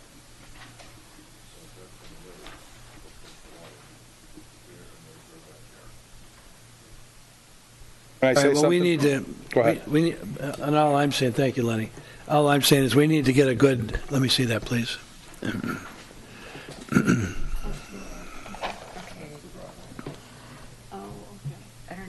Your property holding water now? You're lot 47. It does, yes, sir. Just when it rains. Yeah, well. I saw all that water. I said, right, that's whole water. I want to make sure you don't have a water main break in your front yard. Prior to the driveway, we would get some puddles in the woods.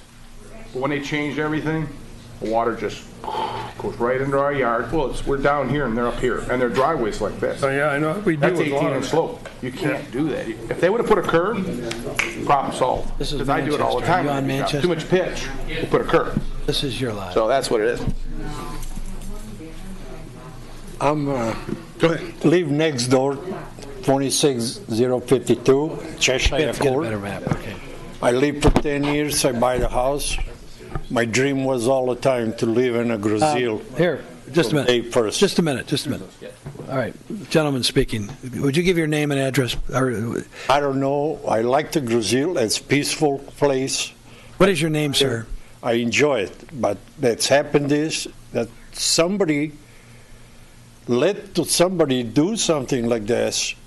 I cannot believe this. I mean, he do for his purposes, but he hurting two people.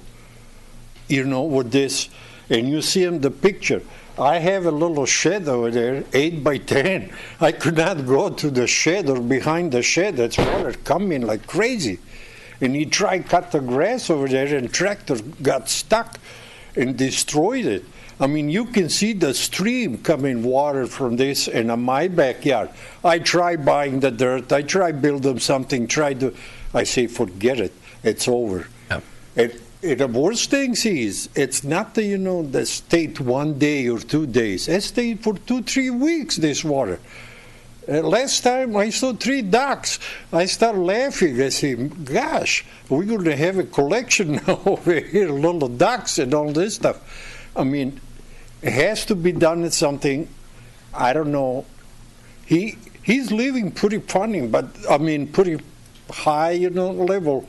And Marco, he's right. He eliminating steps and he raised this, and it's completely messed up. And now water come from Marco's yard because he's a low over here in a side where I live in a backyard. I have 2 grandkids. Their kids cannot go back over there. I told them mosquitoes, whatever what's inside, I don't know why this guy doesn't want to maintain his piece of property, clean the, stuff. Sir, let me ask these people on this board, well, what should we do? What's the solution tonight? I think this needs to be looked into because it appears there's another party involved. Yeah. Well, looking at this, there's a violation here. This looks like this is a violation that should go through the building department and not us. If this person has screwed up the elevation around that property, then he should be cited for this, and it should be corrected. Les, the building inspector did meet with the contractor because the contractor failed to call for the pre-pour inspection when it would have been caught, and they could have lowered the driveway. He resulted in putting in a 4-inch perforated pipe along the driveway to address part of the drainage. The other part of the drainage, he has to put in a 6-inch curb on top of the driveway. That will help eliminate the water, because I talked to Marco about it, yeah. He is meeting with him on Saturday morning with the contractor on site. Will that take care of the backyard also? I don't know. I don't think it will. No, it won't. No. I'll tell you why. There's 2 separate issues. It's the same issue, but 2 separate ideas. The front part sloping, put a curb, it'll probably stop it from coming in. The back part is high because they eliminated steps. Here's their sidewalk. They got a hump, and it's low, when before it just kind of tapered out. What they should have done. Could you speak into the mic, Mark? What they should have done, kept the sidewalk off if that's what I wanted, step it down, put a retaining wall, then put the dirt to where it was so everybody was happy we wouldn't have the lake. But they didn't. They humped it and left it. Yeah, so that has to be looked at too. I mean, so there's the 2 issues, but the problem started with the driveway. Right. So that has to be looked at by the concrete in the back. Like I said, they eliminated steps. They have the sidewalk was way up in the air, and the following year they started bringing dirt without anybody looking at it. And I called Tim. They red tagged them. So what happened was they started taking some of the dirt out towards the end of the project, but they still have that hump. They didn't do it properly. So now we got that water. And that's what has to be looked at. Now, and it wasn't approved to pour. Yeah, if it isn't right, you get an approval. I know that myself. And he didn't get it approved. Got to make it right. That's why. Lorinda, do you have a suggestion on how we should proceed? From our standpoint, I mean, I don't think it's something that we need to do right now. We need to make sure that from the building department side, the things were done right. And if they're not, they need to be corrected. So I want to ask a question. Go ahead. Say before he did this driveway work, you did not have a problem. No, we did not. We never had really any water at all in our backyard. Now, in the woods, there would be a couple puddles. And it would go away. They went away. So that was never a drainage issue. It is now because of what they did. This is totally not a problem that was there for years. Because, like I said, I've been there 14 years. My neighbors were next door. I built a house in '88. I would have known. Isn't there an existing storm There's a storm on the other side of my fence. Yeah, back behind that property, right? Well, my property's here, and then behind, on this side of the property, there's a storm right here. But the flooding starts from them, comes around, goes underneath my fence, goes into Mike's, it don't even reach the other side. It never gets to that. It's on the other side of my fence, which would be, if you're facing my backyard, that would be the east side. Yeah, because this drawing, it appears to me that there's an existing backyard drainage there. There is one, let me see. Let me look at this. Mark, you need to get up to the podium so we can, Yeah. people. There is the a drain. people on cable television, sir. Oh, you got it. Okay. We're live on cable television. I'm a star. Okay. Yes, you are. All right. There is one catch basin, but it's on the other side. Right. It has nothing to do with where we're at. It doesn't get any water at all over there. Never reach it. My backyard floods, so it never gets to that. It stays right there. So that's where the problem is. Problem is, never got inspected, did what they wanted, tried to rectify by bringing dirt in, made it worse. They wanted to build the dirt up. So they're meeting Saturday. So what I'd suggest is this. I mean, Okay. we need to bring some closure to this. We certainly don't want you to end up with this drainage problem. I don't know that we need to spend $30,000, $40,000 correcting somebody else if they created a problem for us. Bingo. My point. It's not your problem, it's theirs. I They think created it's it. building Well, the thing inspectors. Is, can I ask you, we stopped ROP because ROP came out and they were dumping. Who's like, ROP? Rob, the landscaper, she hired to throw dirt in the backyard to keep that They brought in elevation. about 400 yards and they were changing the 400 yards? They had in the truckloads. back, truckloads. 400 yards is a mountain. Couple hundred. That's what She they doesn't put know in the yardage. back. About 150, 200 yards. That was No. quite a bit. That Honey, I much. know yardage. I've been doing cement for years. Is there a rule on the amount of fill people can bring in? Yeah, and then you need a fill permit. They never They got didn't that get either. any of that. Nope. Nope. They did what they wanted. The heck with the neighbors, just let them sit underwater. And that's what happened. Now we got lakefront property. We just don't have the We got taxes East for River it. in our backyard. So I guess the only thing I can say is it sounds like we have a drainage problem that was created by another party. By the cement contractor, unfortunately. Thank God. So- And the landscaper. So it's what I'd both ask- parties. Does this sound reasonable? Yes. If the building inspector is meeting with the contractor or property owner Saturday, you say? Yes. Why don't you just bring us a report back at our next meeting? Okay. And if you need to involve our engineers to look at it with them, you probably will, to come up with a solution. I got a quick question. When you're done. So, does that sound reasonable to everybody? Sure, there's two problems. That's the other thing, there's two problems. Driveway. Front and the back, Lorinda. And we need, these drawings to me are nothing. I mean, they're not a good orientation, so we can see what's going on. So, if it comes back, it needs to be better laid out for us. I mean, if it's going to come back to us. But I'd still like to know the resolution. Hopefully, there'll be a resolution. Okay. If not, maybe the township's got to sue this guy. I don't know. Okay, now, the front issue, I believe 90% in my heart that the curb will solve that issue. It'll hit the curb, go to the street, it will not drain down into my yard. That back issue, I don't know how they're going to straighten that out unless they drop that grade down, build a retaining wall around that sidewalk, and get it the way it was originally, and you guys wouldn't have to be putting them pipes in there and spending your money on it. That's just my opinion. Oh, I appreciate that. Being honest. And Thank you. if that's what it takes, that's what it takes for them. You're welcome. They got to do what's right. Right. For everybody else. Yeah. And that's all I ever wanted, is them to fix it, and it just kept getting pushed off, pushed off. I mean, Lorinda's doing her job. She did what she said she's going to do. But this other gentleman, I don't know what he's going to do. But you're going to have to force him. You're going to have to. That's how you're going to get it done. Thank you. Thanks a lot. Thank you all for being here. Yeah, thank you. So we'll just get some kind of report at the next meeting. Correct? All right. And I see we have Brian Conaway's here from Waste Management. Brian, come on up. Last but not least, how you doing, We're going to go Brian? to item number 3. We're going to go to your item right away. Hi, Brian. And thanks for sitting through the discussion. I'm sure you go through a lot of meetings. Well, we had this item, the recycling item, on our agenda in your letter. I got it in front of me at our last meeting. And we met with some skepticism of what's really going on here. And so I asked Lorinda if we could see what's going on in other communities. What are you asking other communities to do? A good friend of ours Mike Barrett, I talked to Mike about it, and he said, oh, the problem is terrible, what's going on. And he gave me this article that's in everybody's packet.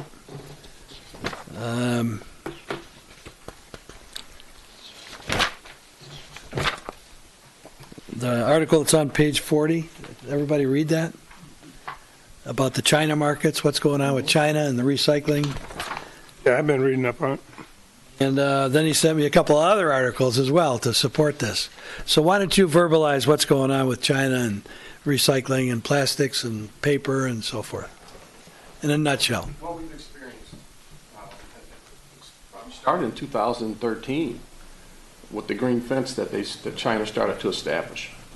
But it started to escalate because they decided that they were going to ban the imports of scrap metals, plastics, and mixed paper.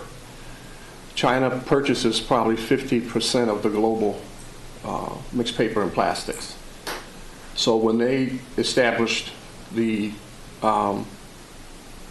this recent contamination level of 0.5%, the national sword, it threw the industry out of whack and threw it in uproar. Beginning of January, well, let me say this. So last year, we started experiencing $40 a ton processing charge from the MRFs.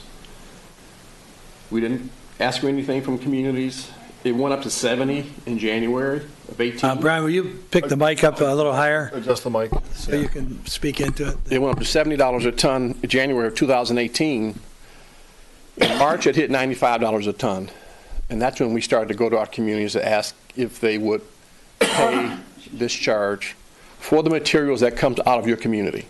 It's not for across the board for anyone. It's for your specific community that we sent the letter and the per unit that we were asking for. There are other countries that waste management and other processors have started to reach out to: Vietnam, Indonesia, South Korea, Thailand. Some of them are starting to become overwhelmed with the amount of material because of how much China actually had taken. So when the 5.5% contamination level was established by China, the MRFs had to start hiring more people on the lines and slowing the lines down so they can pull off as much of the material as they could. I took Ypsi Township Supervisor Brenda Stumble about three weeks ago to visit the plant in New Boston because she wanted to see it, wanted to talk to the managers there. Republic sent one of their vice presidents to meet with us to explain what was going on. Even explained that even at the point now that we're paying this $95 a ton at that MRF, they're seeing that it could even be more because of what's going on with the values. The values are pretty much diminished because of the large amount of material the excess material that's out there, because China's still not buying what they were buying before. It's too much supply, so the value of the material is down. It's pretty much, in some cases, unfortunately, they're landfilling it out west because there's just no place to accept and to take it. And that's very unfortunate. We haven't gotten to that, but that's what's going on. We've asked you to pay a cost, and I believe it was $1.31 a ton. Based on your historical volume of tons that you process comes out of your community per year. We know it's a big ask. There's nothing to require it.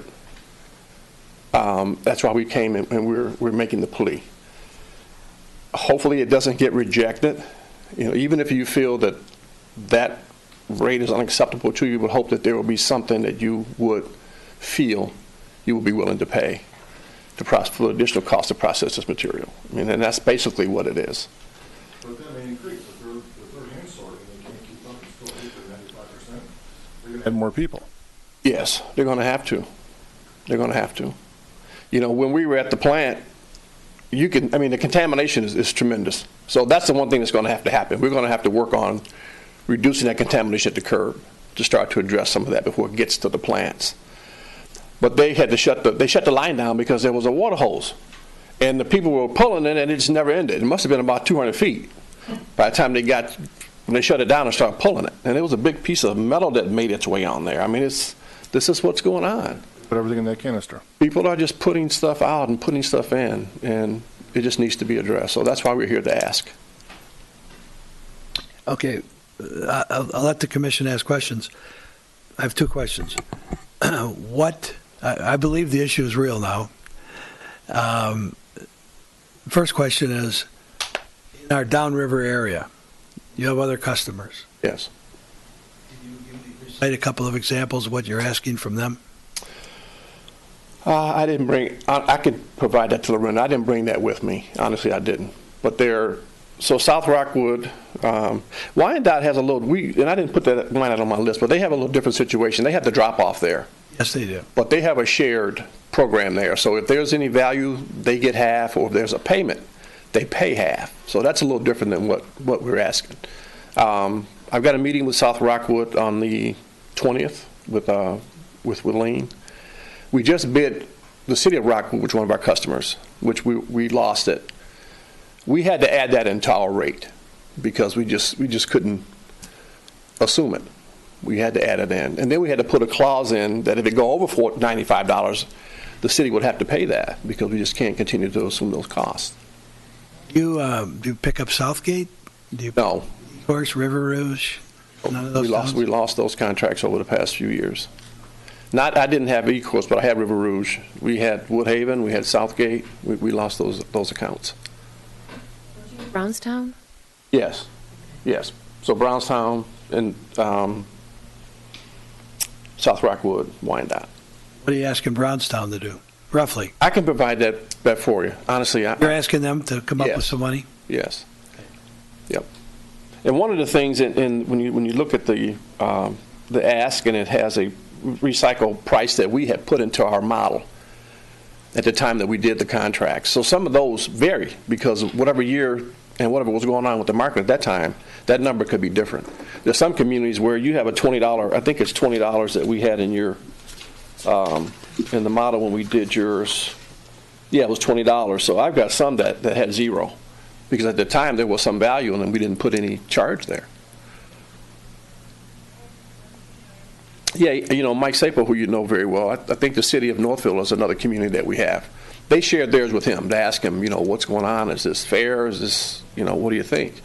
And we had a meeting with Mike actually to talk about some of these things about a month and a half ago. And he looked at theirs and he told him, he thought the ask was fair because that's what's going on. So he's probably another resource that you can tap into. Questions? Yeah, what did they do with this stuff in China? Well, their mills and their folks that make new product, they use that material. Well, they melt the plastic down? That's my understanding. Everything you look at says made in China, so they're sending it back here. A lot of the products, yes. You'll see some products that have a percentage of recycled material in it. Some of them identify, some of them don't.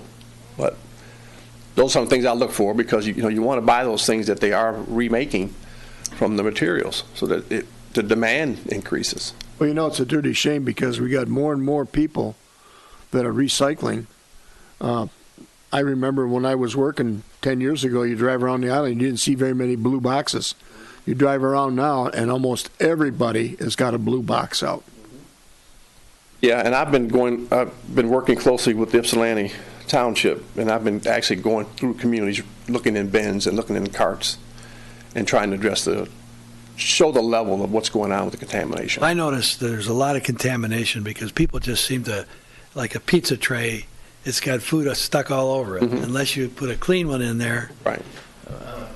That's just a simple example. Yes. You ever see getting to a point where we're going to go back and try to restrict what's going in these bins? That's what's going to have to happen. We're going to have to start. They have to be like clean cardboard, clean newspaper, clean cans, and clean glass, and none of this other stuff. It seems like plastic's the biggest problem. It's easy to put dirty plastic with milk stuck on the inside or juice stuck on the inside. Exactly. That's the contamination. That's the contamination. That's got to go. That's got to go away. Even with the, I look for the numbers. If it isn't the chasing arrows that are recycled on there and it has a number on it, I put it in the trash. Because that's the only thing that I can identify with, that this item is a 1, 2, or 5, or whatever else it is. Even though they say there are some materials that are recyclable that don't have the numbers on them. But who's to tell? That's why people throw everything in there.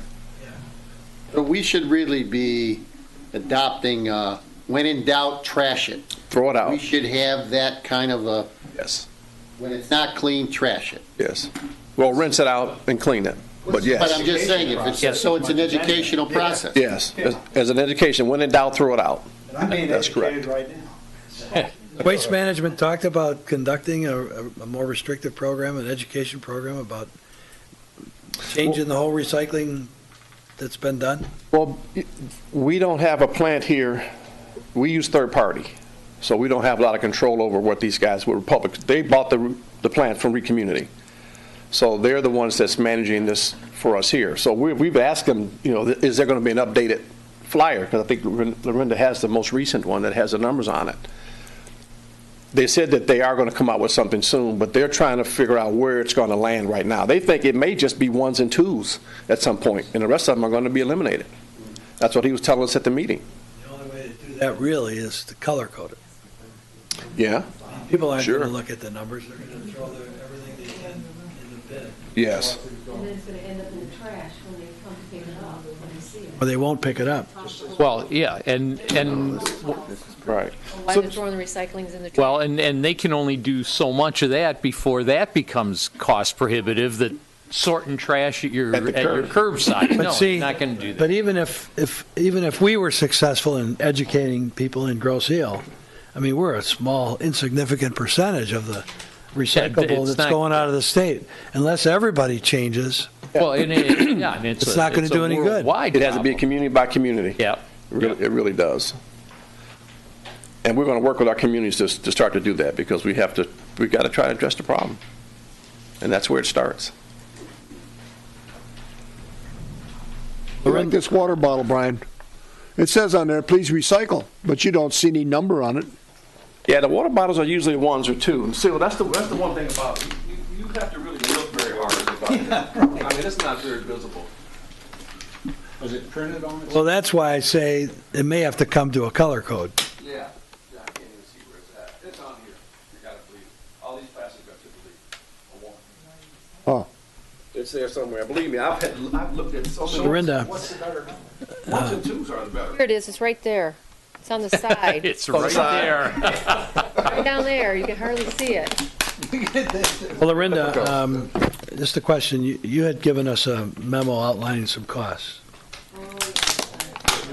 When we met with Brian, after we talked about how this could be done, and part of the problem is not knowing, is this permanent? Where's it going from here? And that was part of the problem. But Lorinda, tell them what our options. When we had met, it resulted in approximately $15,555 increase based on the number of households Per year? per year. And what we discussed at the committee level was that we could either pass the full increase on to the residents, we could split the costs with the residents, we could absorb the costs this year and then budget it for next year, or we could just step away from recycling altogether. Yeah. So this would go through your contract period, so it wouldn't be any other ask at that point. Contract ends in 2019, November 2019. Yes. Yeah, November. November. All right, so I do think it has to be addressed. This is my personal opinion. I would suggest, just a suggestion, that you kick the can down the road to the board. Unfortunately, because the board's going to have to adjust this contract. Short of doing something dramatic, changing pickup schedules, lengthening out pickup schedules, I'm not sure $1.31 or $1.38 is going to justify a dramatic change in the way we do things. But I think this board needs to make a decision whether I mean, you're not going to adjust the contract. You're going to send it up to the board to adjust the contract and kick the can down the road. Either approve it or recommend to do it or recommend to do something in lieu of that. I don't know. Is it possible to change the pickup time? Well, that was Picking up one once a month, or That was one of the things a couple of the other communities have asked me, but it's really not a service related. It's related to the actual tons that are coming out of the community. Well, I understand that, but so that wouldn't. But obviously, if you don't have to pick it up every week, you're going to save some money on trucking and manpower and. Yeah, but this cost doesn't affect our operations. It's basically whatever we take into that facility. The facility is what's charging us. Well, I understand that, but what I'm saying is. Well, there is an offset. If we did collect less time, you're right. But if I collected once a month, and I still collect the same volume that I'm getting if I collect you once a week. Yeah, but it isn't going to change the volume, so that 15,000 isn't going to change. Right. But the labor and gas and fuel and truck and maintenance, that is going to go down for you. Yes, that's correct. So that'll probably offset some of this. But again, I don't know that $1.31 is an issue that is going to create all of this activity. Personally, I feel, going the 2 weeks or once a month, I don't know that I want to do that at this point. That's just going to create havoc among the residents. They'll forget. They'll put about anyway. No, yeah, you're absolutely right. It'll take until November. So, Phil, you had an idea. I feel we ought to absorb it at this point for a period of time, and then we'll have to increase the rates. Okay. I mean, that's what I would put forth to the board. Well, and we have a slight fund balance, and I don't know what it is. I think this commission can make that a Didn't we figure that you wanted we to had absorb the money it? I think this commission can make that for 1 year, so we'd have enough to The take budget it. for next year. Take it through. Until we rebudget. We could rebudget it and possibly. When you say 1 year, you're saying through the end of the fiscal year. Okay. Yeah.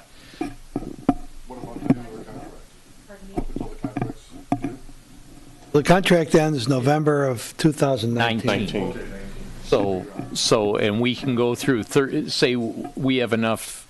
Well, we have enough to carry us through 3/31 and 19. Right. And I agree with Phil that I have the same opinion that we would pick it up by budget time, know what we're doing and make the adjustment there, whether it's going to be us, whether it's going to be a share, whatever. But for now, since we have the money, I think we ought to absorb it, not knowing before that date everything could turn around again. Probably won't, but not from what we're seeing. Not. I've been monitoring that. Yeah. I was just reading another article just a minute ago. I think Thailand has stopped taking any because they got over flooded. They got flooded with it. So in June 25th through October, they said they're not going to take anymore. Yeah. So that's what the repercussions are. It's funny that you look at it and where it may end up with everything is now more's just going to go into the regular fear. Well, it's hard to believe that recycling had the value where they have to ship it to China or ship it to Thailand and still make money on it. Yeah, I guess the ultimate question is, the inbound is our raw material for manufacturing. Are they really going to clip the inbound raw material to support their manufacturing long term? Because that'll mean they can manufacture and ship and export less. Is that really going to happen? Right? You have a feel for that? That's no. That's something they're going to. That's something they got to figure out because if they've got X number of millions of people working in this industry, and they clip 20% or 40% of the raw material, that means their outbound will be equal to what they clip on the inbound side. And then what happens with those folks and those products that they're currently selling, both import and export? Well, that's what one of these articles is talking about, the job impact. That's huge job impact. Yep. All right, Phil, you had an idea. You want to put a motion out?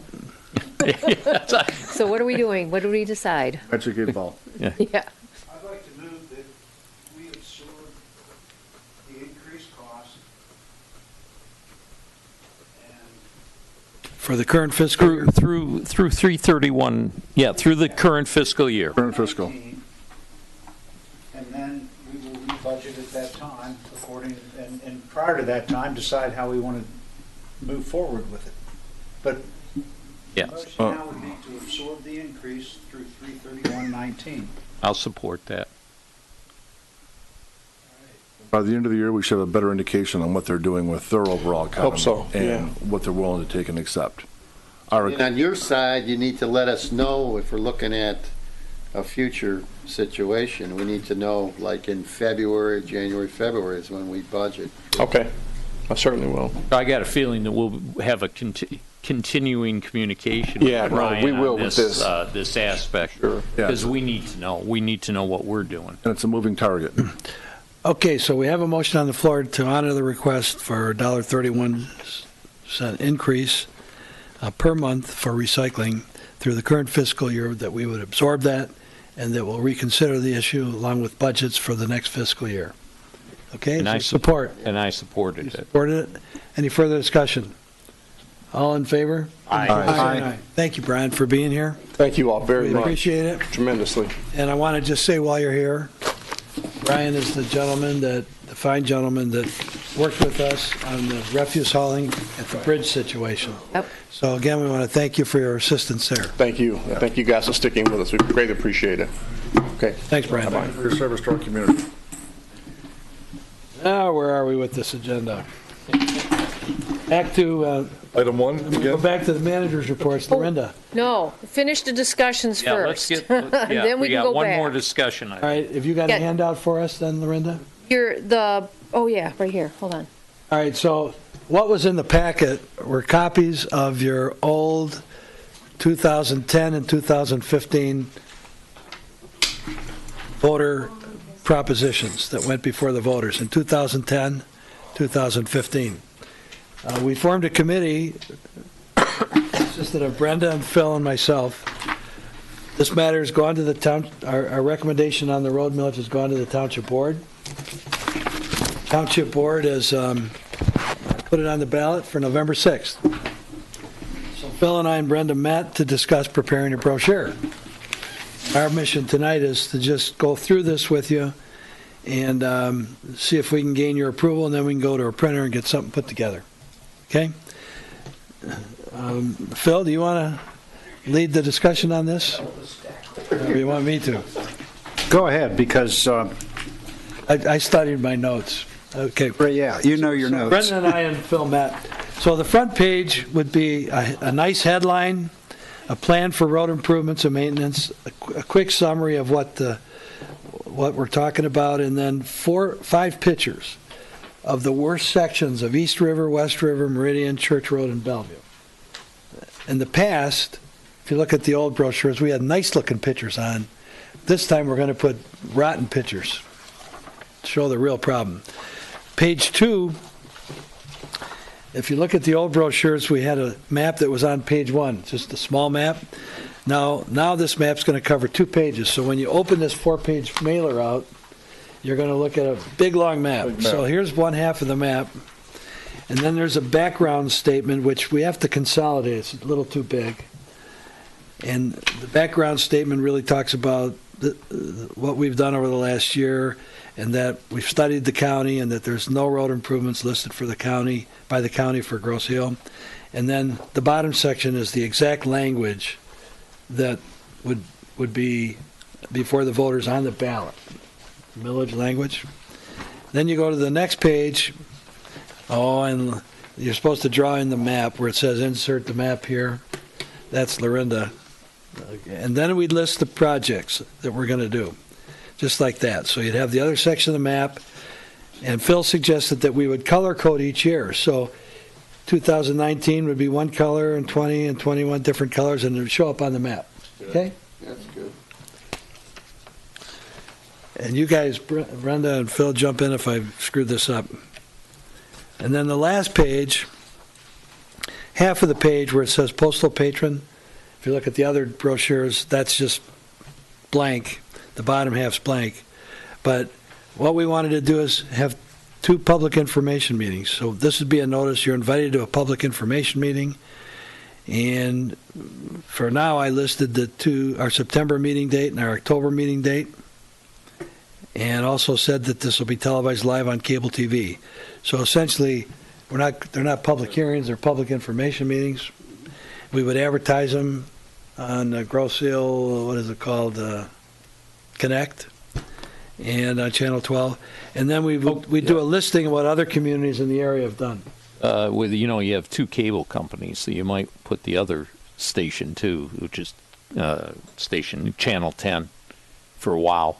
Oh, that's good. Yeah. I didn't even know that because I don't have WOW. Channel 10, WOW. Yeah. Okay, so that's basically it. Phil and Brenda, is that sort of what you remember? Yes. And we also were going to reach out to the newspaper publications and for an interview article. And I did that. So here's what I found out from the newspapers. Oh. So we have the Grosse Ile Grand. The gentleman's name was given to me. I won't mention his name, but this is his last week with the paper. And tonight, he's meeting with the gentleman that's taken over for him. But what he did tell me is that they would certainly cover this for us and write stories. I might even have an opportunity to write an editorial or something about it. But also, if we wanted to put our brochure, or somewhat of our brochure with the map and stuff in the paper, in addition to the article they might write, a half page would cost about $360. Terrific. And we'd probably get enough brochures to do a mailer before the absentee ballots go out and one a week before the election, like 2 mailings. So we'll have to come up with a budget for all that. We would come back at the next meeting with a draft and a budget for all this. And the deadlines, for example, for the September publication, the deadline that he had, and he said this may change, it was August 29th. And the deadline for the October publication is September 26th. Now, he said those dates may change based on... What is that, about a week before the new month starts? Is that what they do? It looks like 2 weeks because it looks like this was... Yeah. So we'll have to... This new gentleman's going to contact me and give me all the updated information. Trenton Trib also covers Grosse Ile. Yeah, right. And we would do the same. Same with them? We would get an article in the Trenton Trib, too. We already discussed that. Okay. Is everybody okay with the brochure? Sure. Yeah. Brendan, Phil, you got to read this. And call me if you have any problems with the wording. We can always change it, but our intent would be to go to a printer and get this fixed up, nice looking, get the pictures taken, and get it back here for everybody to look at. What do you call it, a proof? Mm-hmm. Bring the proof back at our next meeting. And if you all agree with it, then we just say we're on our way. Bill, I got one question for you, or for the commission. In the public information meetings, do we want to say anything? Do we want to make ourselves available to go out and talk? I know, we talked to a lot of groups last time. We're not going to do that this time. But do we want to say in there that we would have somebody available to go and talk to a group if a group was interested? I think we should. So I can add that. Yeah. I was thinking add that in, and I'll be glad. If a group wants us. I'll be glad to volunteer to do some of that. Okay, good. All right. And I'll add the WOW in. Yes. Channel 10. Any other comments? Les? Anything? No. John? Okay. All right, so that's where we are on that. So we have a tentative approval to move forward, right? Yes. Now we're back to Lorinda.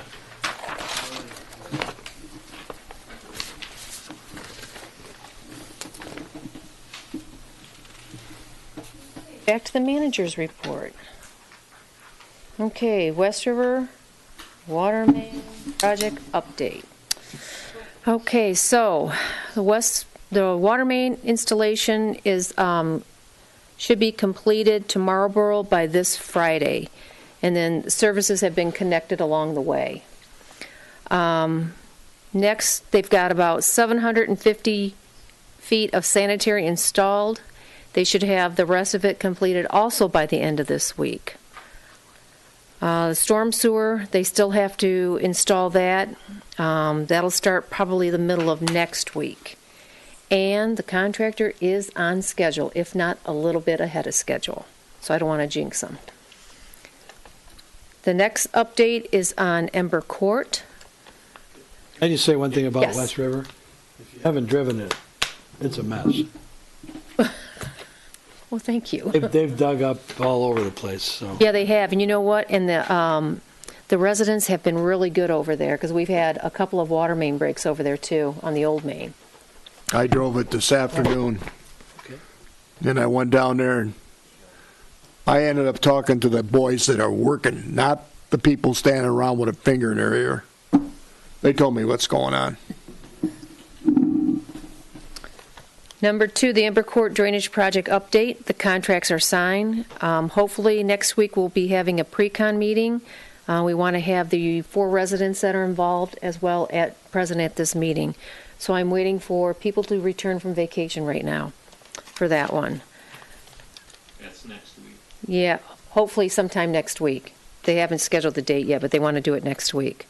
Ryan couldn't be with us this evening from the wastewater treatment plant. He had 2 updates. Waste Management Dolphin finished with the sludge hauling. The sludge storage tanks are empty. All the equipment will be moved out by tomorrow. He said he was very happy with the service and also all the work from not only from the commission but also from the contractor to make this whole move a success. The second item he had was on the Duperon influent bar screen. He said that the Part 41 permit hydraulic profile is being worked on, and he's waiting on it to be finished so he can forward it to the DEQ for review. And that's all he had for us.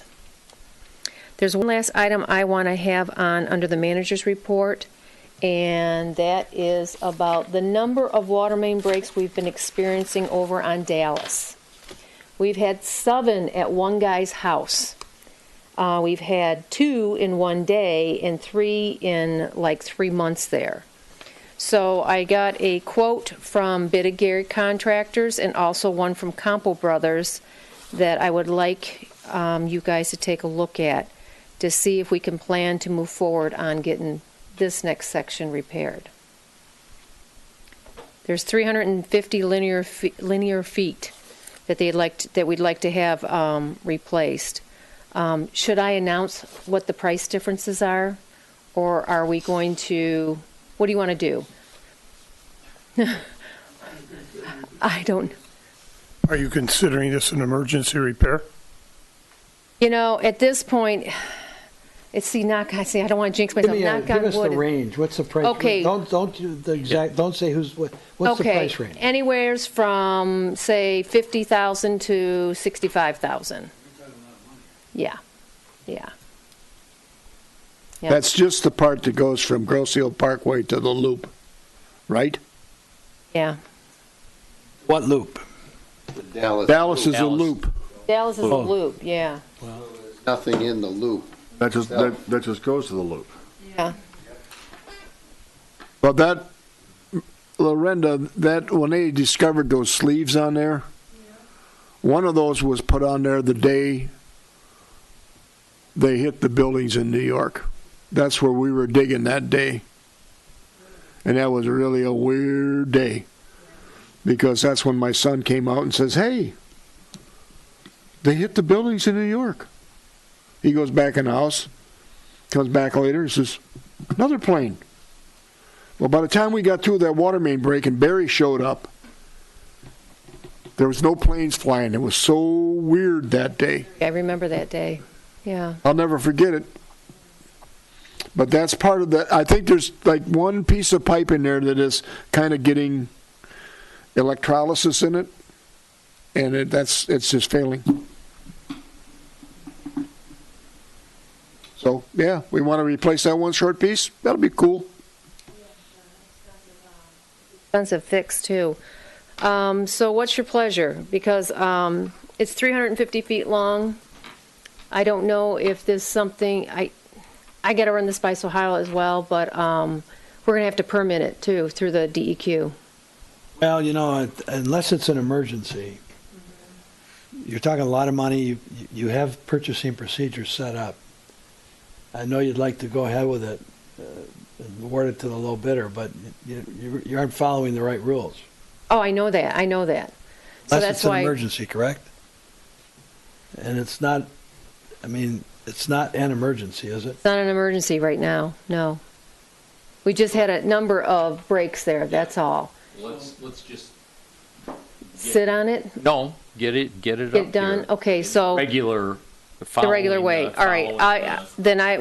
With your permission, I'll go ahead and get with Ohio and get this permitted through the DEQ. You know, I know our water fund is low right now. I assume we might have that kind of money available. We do. I would recommend that you process it if you can get 3 prices through some kind of a short version bid procedure so that by the next meeting, you could present it to us, we could get it built this fall. Okay, short bid procedure. I mean, still bid it, Yeah. but just give them a week's notice. Invite 3 bidders to come in, and you already got 2. That would seem to be legitimate that way. Yeah.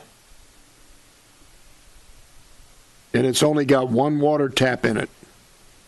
In that piece of pipe. There's one service line in it. Really? Jeez. Short bid process.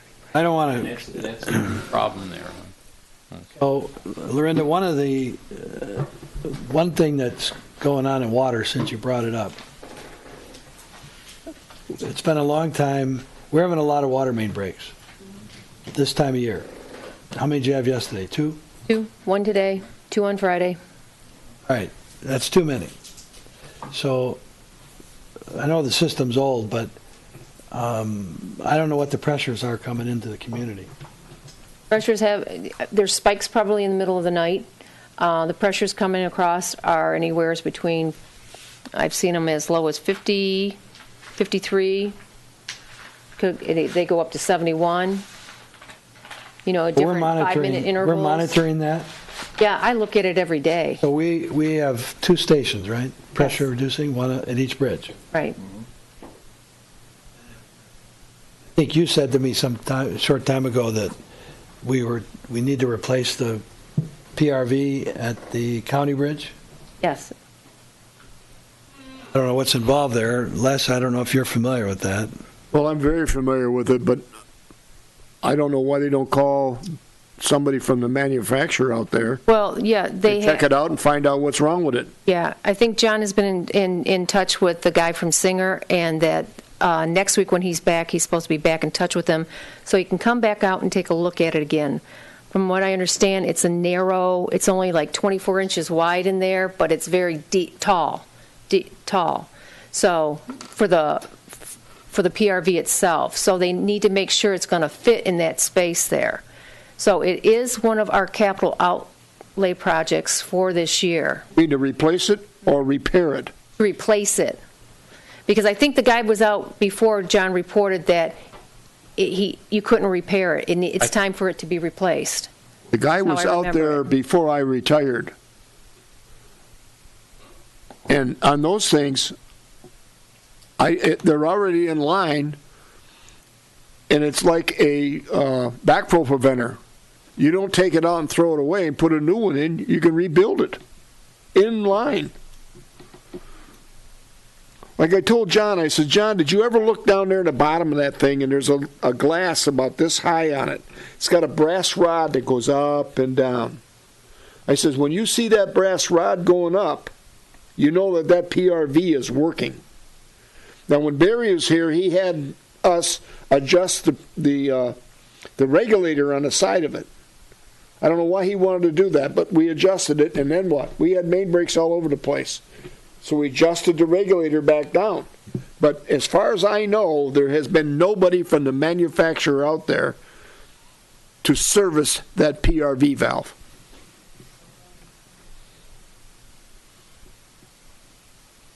I know I've been gone almost 10 years, but I've asked John, I said, you got anybody out there to service it?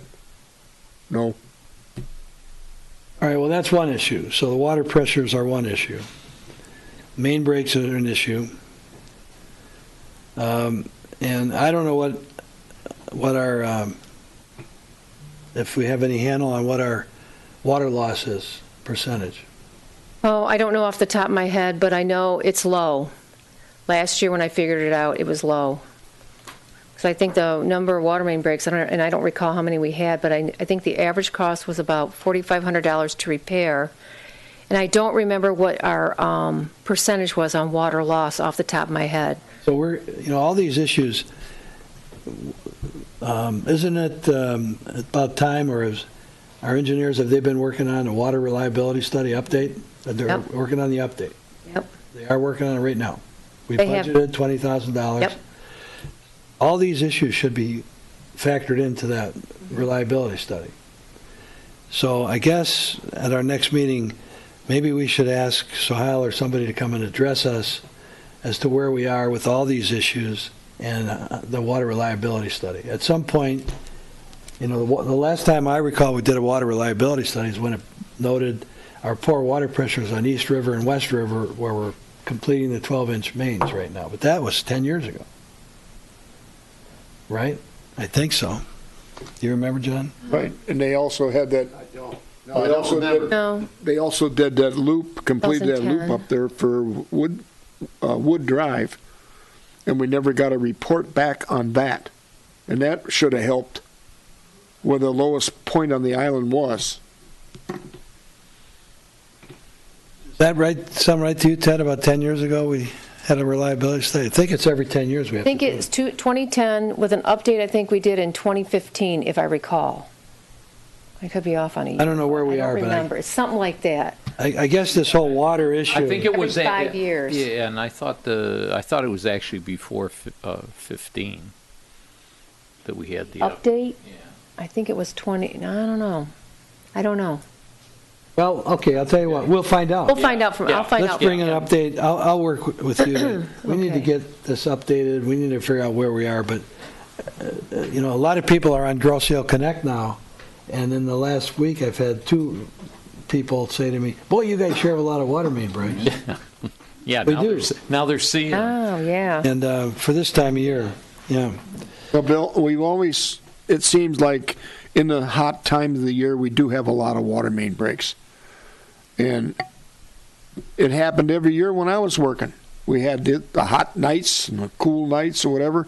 Next thing you know, bang, you got a water main break. And your pipes are moving with the shifting temperature. And a lot of people are using water, and the water's cold, and the ground is hot. And don't tell me why it breaks, but it does. All right, well, we have a lot of them anyway. And we're not the only ones. I saw one today when I was going to the eye doctor up on Pelham. They had a mess. Okay, well, I guess we've covered a lot of stuff tonight. Is there anything we've missed? All right, so with that, the chair has nothing more. We'll go around the table. Jim? Nothing. Brenda? No. Lenny? Nothing. Not a Bill. thing right now. Nothing more. Les? I'm not even going to complain about the signs anymore. At least not this meeting. Brenda, you got anything else? No, I'll entertain a motion to adjourn. I'll make that motion to I will- adjourn at and I will 9:45. And I will support it. All in favor indicate by saying aye. Aye. Meeting's adjourned. Thank you all.